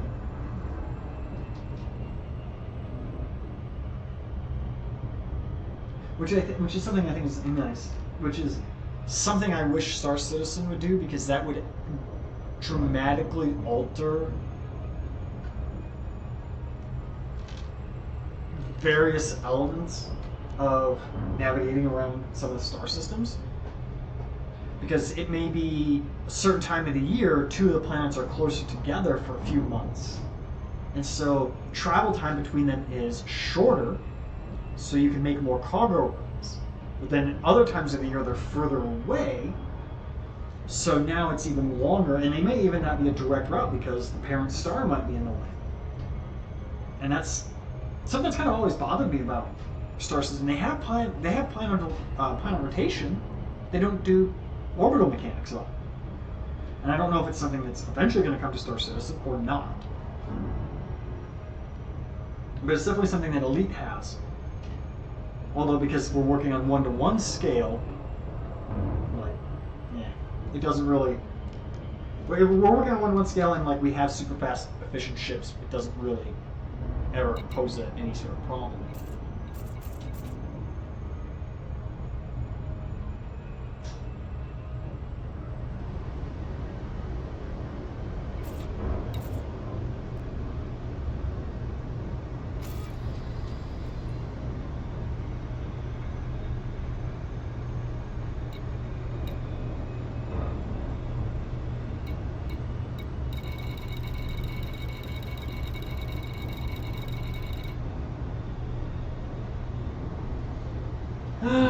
's going to take a little while.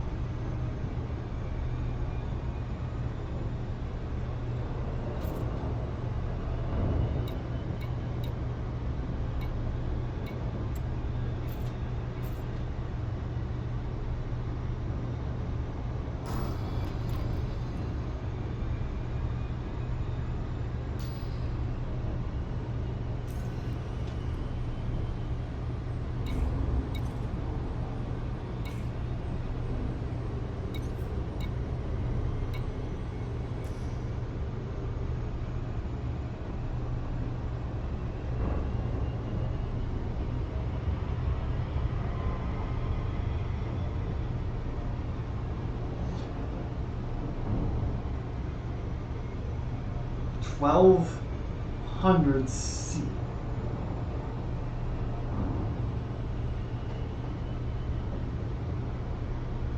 C being the speed of light, so you're traveling 1,200 times the speed of light.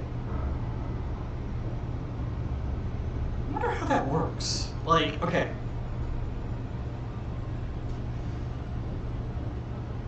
You can't travel faster than the speed of light.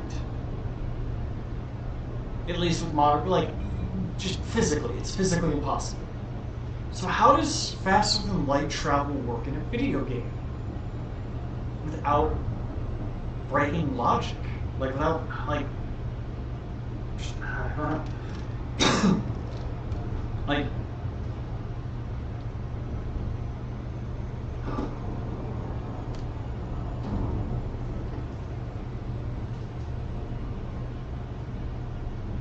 You can't travel faster than the speed of light with an actual spacecraft because the amount of energy needed to even get up there is immense.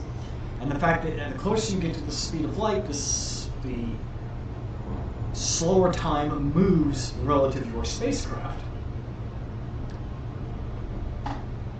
And then once you reach the speed of light, you can't go faster than it. But a video game, it's one-to-one scale. So it's an actual distance I'm traveling. So how does it do the calculations for fast enough? It's not physicalized, I know that.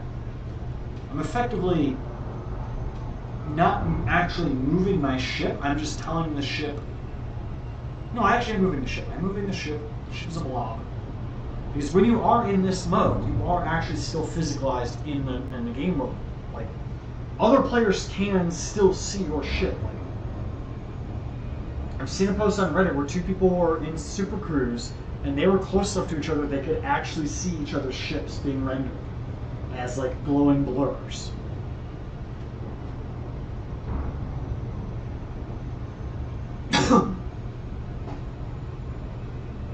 I don't know. It's physics and math.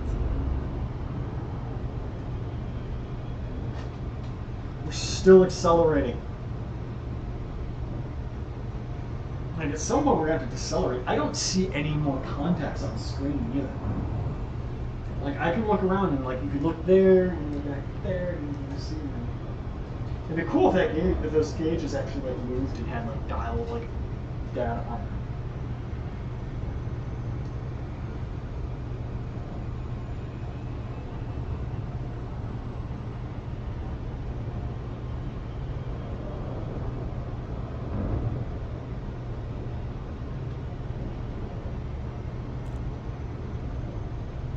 Discovered a new signal source.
I was gonna say, are we still accelerating? It was like 1344, 1345. Okay, I'm still accelerating.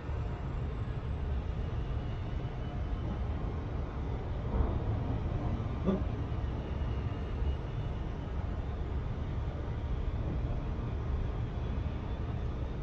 See, if you keep that needle in the blue, the ship will auto decelerate as you get closer.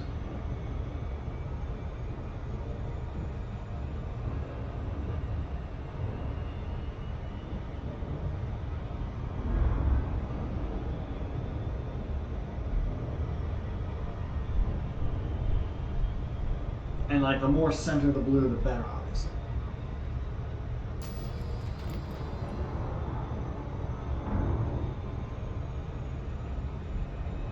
So my exploration rank is elite. My xenobiologist rank is cartography. Hopefully, after this Distant Worlds 3, it will be elite. I will be double elite. And maybe between now and then I'll get a little more combat and a little more trading and get my trade rank up. I think.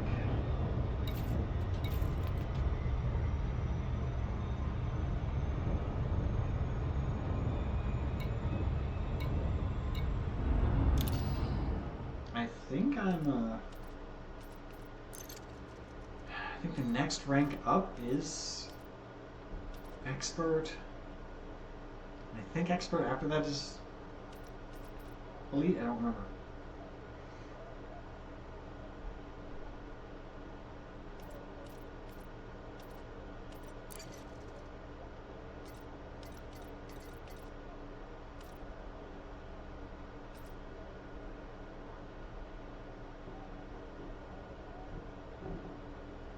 '71st footballs with 74 planets walked on. So only 4 planets was I not the first person to explore. So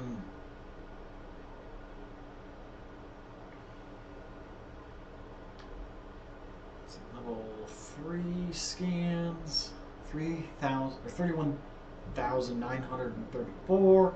Level 2 scans, 28,677. Systems visited, 6,215.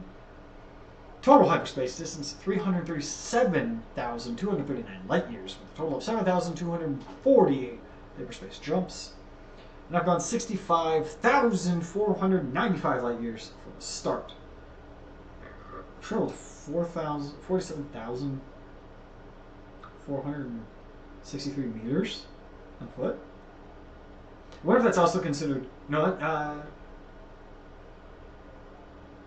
1.82 millimeters? Megameters?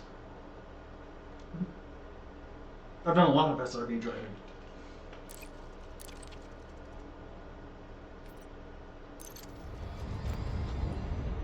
Ooh. Cut the power back because we're now at that 8-second mark. So when you're coming towards something in Elite Dangerous and you reach the countdown timer says about 8 seconds, that's when you know you're getting close enough to start slowing down. You're at the ideal speed, or not 8 seconds, 8 minutes.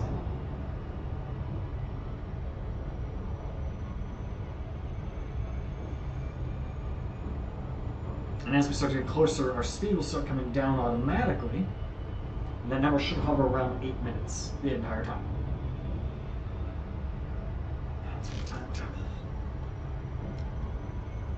It's already 8 o'clock. I think what I'm going to do, because I also have some other VR plans after this. I'm in a VR chat group, like 2,000 member group, and we do moderated sessions every night, except for Monday nights. And I went from just being a normal member to one of the junior moderators to a senior moderator to an admin in like a month. And so it's like, yeah, guys, I'll hop on and do some moderation tonight after I stream. That's why I typically only stream for about 2 hours on Tuesday nights, because it's like I'm gonna finish this up and then I'm gonna go jump into VR chat with them. Actually, I'm gonna finish this up, go to the bathroom, and then hop into VR chat. What's funny too is like I had everything loaded up. This relates to the VR chat group. I had everything loaded up, all set up, ready to go, except for I didn't have VR set up. I was like, before I set up my VR headset, I'm gonna go use the restroom before I get into VR. And as I'm coming out of the bathroom, my sound alert for when I get a new follower on Twitch is frame shift drive charging. But it's the female voice because with the picture that pops up, it looks like it's saying frame shift drive charging. In fact, I'm just going to replay it. Frame shift drive charging. My audio sounds tinny. But you anything my cat played with my wires. And then I'm also going to play this one. Frame shift drive charging. So yeah, I heard that, and I was like, oh, it's Little B. It's B, one of the other moderators, like one of the owners, I think, of the VR chat group that I'm in. And then Aries Violet is also one of the members of that group, who also followed, but they followed this morning when I was offline.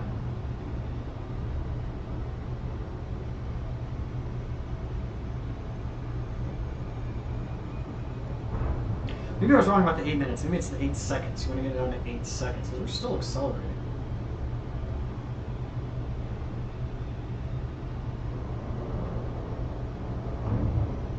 It's like 8 or 7 seconds. Yeah, it's 8 or 7 seconds, and it'll sit at 8 or 7 seconds as we get closer.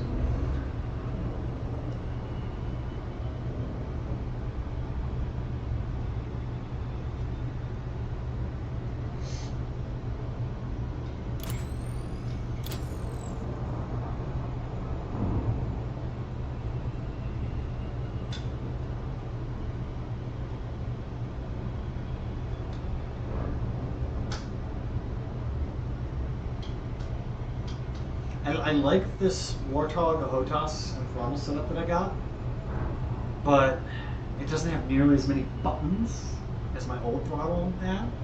So a lot of the things I have mapped to it, like I'm like, I gotta put this here. Discovered a new signal source.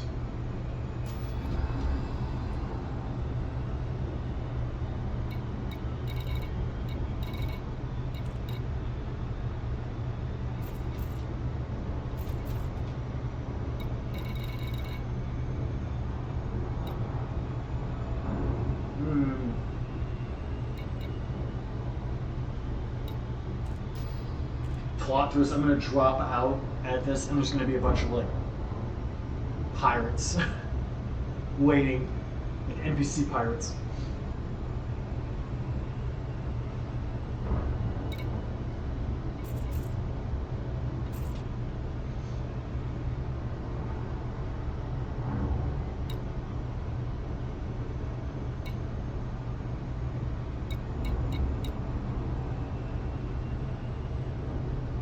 I haven't seen another player since March. Dang it, I also haven't played since March. But I remember like February. These were all players, and then there's like April. And then, yeah, that was still Distant Worlds stuff right there. I did like some multi-crew stuff.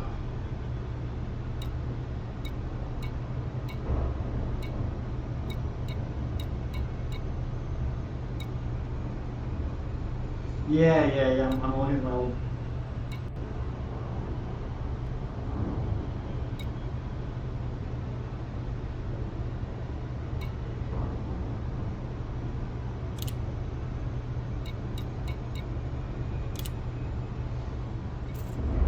I have a lot of friends who don't play this anymore, and it's kind of sad.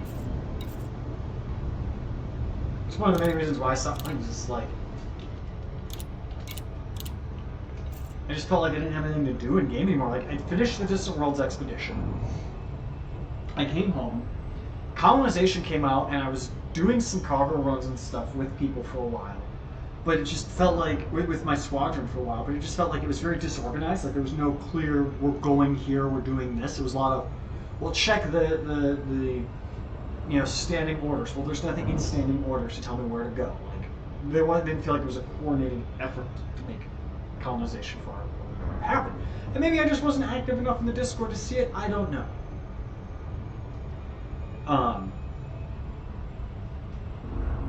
But yeah, so like, I just stopped playing again. The Vanguard's, or then I was sitting there thinking about it. I'm like, man, I really want to know if anything happened in Distant Worlds 3. I know they've been talking about it, and that's kind of what got me back into playing around the time the colonization happened. It was like, oh, I'm going to do some colonization, get a bunch of money, build a new, or upgrade my exploration ship. That's what I want to do. But, like, the lack of coordination in anything from the squadron, and just not really keeping, it's my fault. I didn't keep up with the forum posts, but I wasn't keeping up with it, so I didn't know anything that was going on with Distant Worlds 3. And I just happened to be watching an Obsidian Ant video. Obsidian Ant. He's a space YouTuber. He does a lot of news about space video games and flight sim and stuff. I really like his channel. And in one of his videos, he mentioned Distant Worlds 3. He's like, oh, with the Distant Worlds 3 expedition happening in a few months. And I was like, what? And I was like, I think I was watching that last week on my lunch break. And so like I came home and I'm trying to stream Star Citizen with my shitty ass internet. And maybe it was 2 weeks ago. And trying to sign up for the Distant Worlds expedition. Which I did sign up for, and my application has gone through. Oh, we're slowing down. We're slowing down. We're slowing down fast. We're about to drop out of this ancient probe. What I'm now looking for is that box that says distance and speed. I want in the blue. It's in the blue, and we've got target lock, which is that little meatball with the blue dot in it, and alignment as well. when I drop out, I should drop out in very close proximity to it.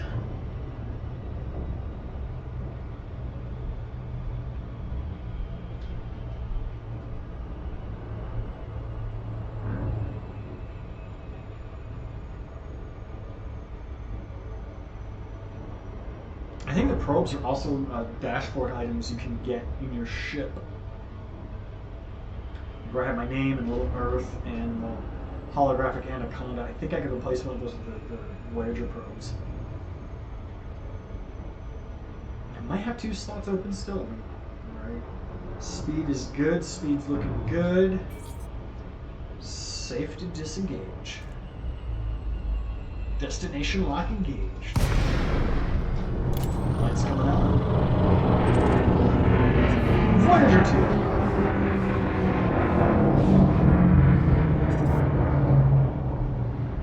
Hola y saludos a todos los que oigan esta transmisión. Здравствуйте. Приветствую и желаю добра всем слушающим это сообщение. 各位都好，我们很想念你们，有空请到这里来玩。Hartelijke groeten aan iedereen. Сърдечни поздрави на всички, които намерят това съобщение. Salutările noastre călduroase tuturor celor care aud acest mesaj. Here's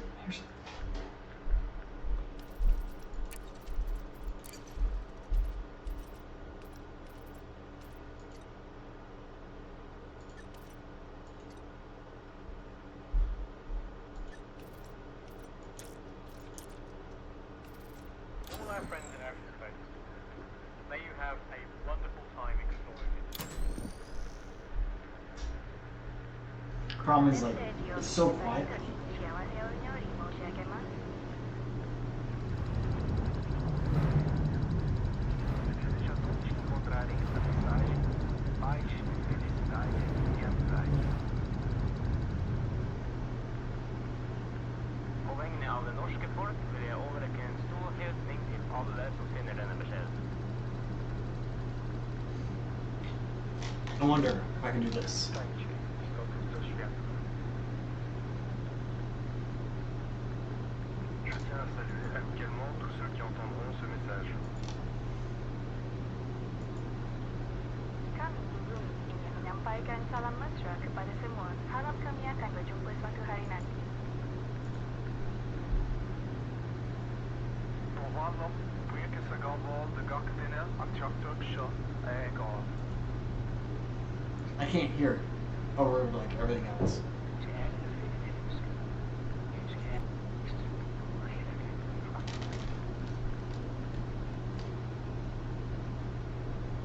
Hallå allihopa som kan höra det här. Jag hoppas ni har det bra där ute i rymden.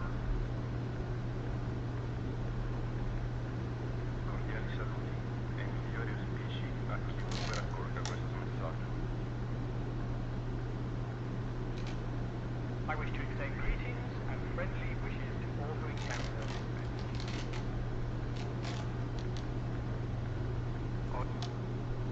I gotta switch my headset.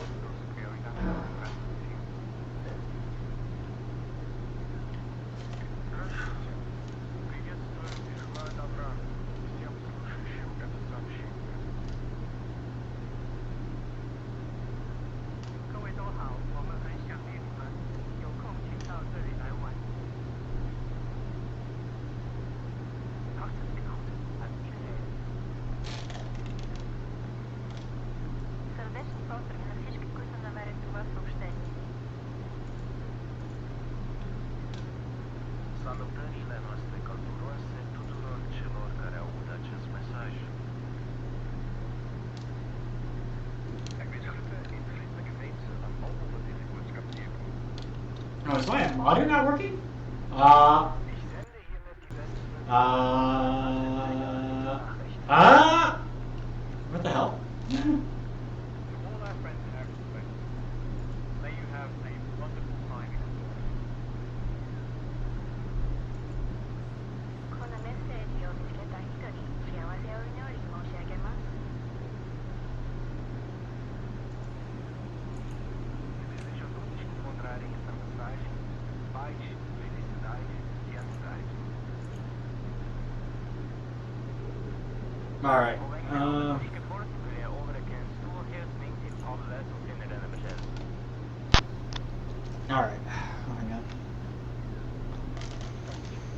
go. I have this mic too.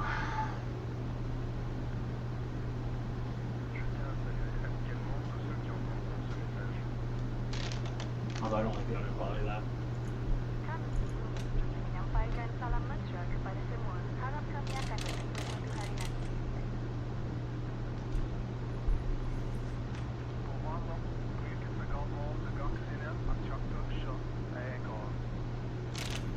You now know what it's saying. It's yeah.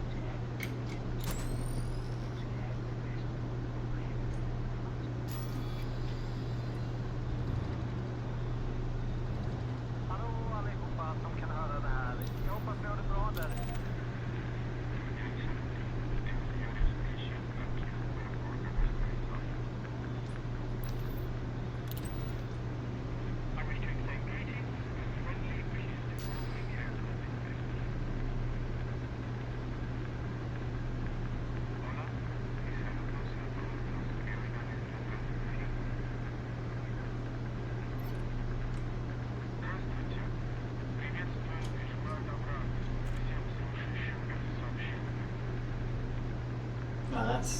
It's saying all the greetings. That's what it's doing.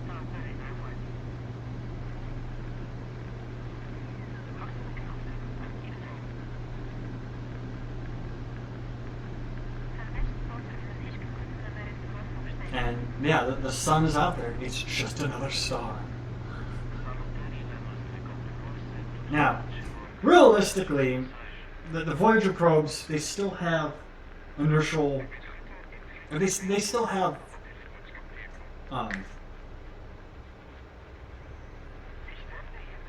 they still have reaction control systems. They can still keep the antenna pointed at Earth. So realistically, the probe is flying with the antenna, that dish on the front of it, pointed more or less towards the sun. This part right here that we see sticking off the edge, that right there, that the three little barrel-looking things, that's the radiothermal generator, a nuclear reactor, basically. It's more or less a nuclear reactor. It generates the electricity to run the probe, and then it's got cameras and stuff. But the problem with RTGs is over time, the radioactive isotopes become less and less reactive, which means they generate less heat, which means they generate less power, which means the thermocouples lose their efficiency. Or the thermocouples also lose their efficiency as they wear out.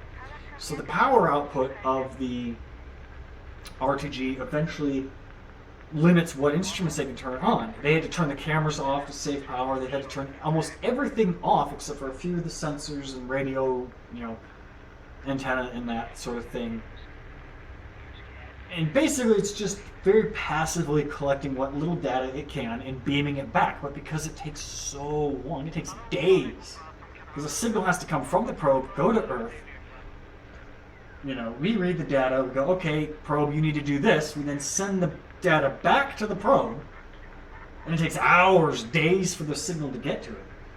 Well, eventually, the RTG will get to the point where the attitude control systems, which are reactive, I believe they are flywheels on there, that basically they use the torque from the flywheel, either spinning it up or slowing it down to rotate the probe.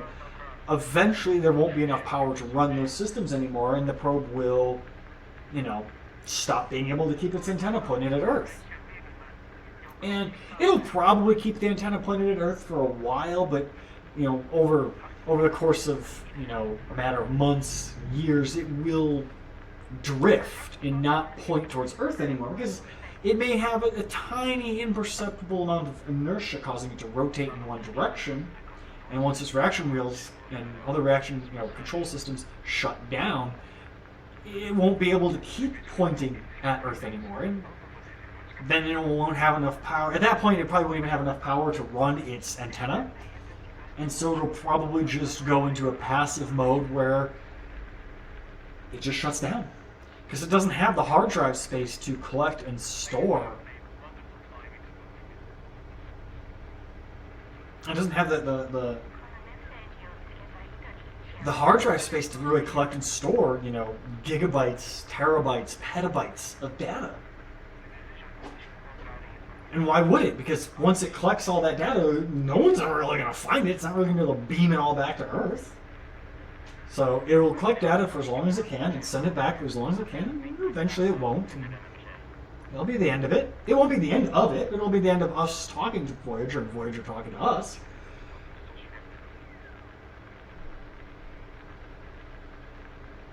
But it won't be the end of the probe.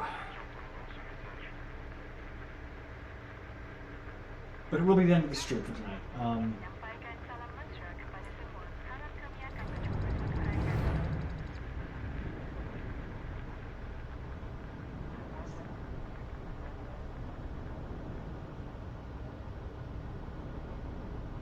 Realistically, the probe wouldn't be playing any audio like that. Cargo scoop deployed. Cargo scoop retracted.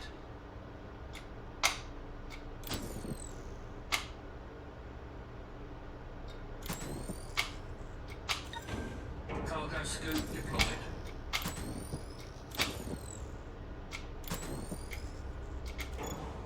Cargo scoop retracted. Realistically, I wouldn't be playing any audio like that. Even Lurking Parker. Hey, did you even say hi? Do you hear about the Distant Worlds 3 and all that?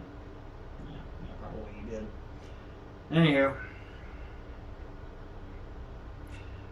And what's nice is I can log off. I think I'm 90% sure I can log off right here and not suffer any repercussions. So, yeah. I'm going to go ahead and end the stream. I will catch you guys all later. I might... No, I won't be able to stream this weekend because I have family in town. So, if you know my username on VR chat, you can catch me there later in like 20 minutes. So, I'll catch you guys all next time.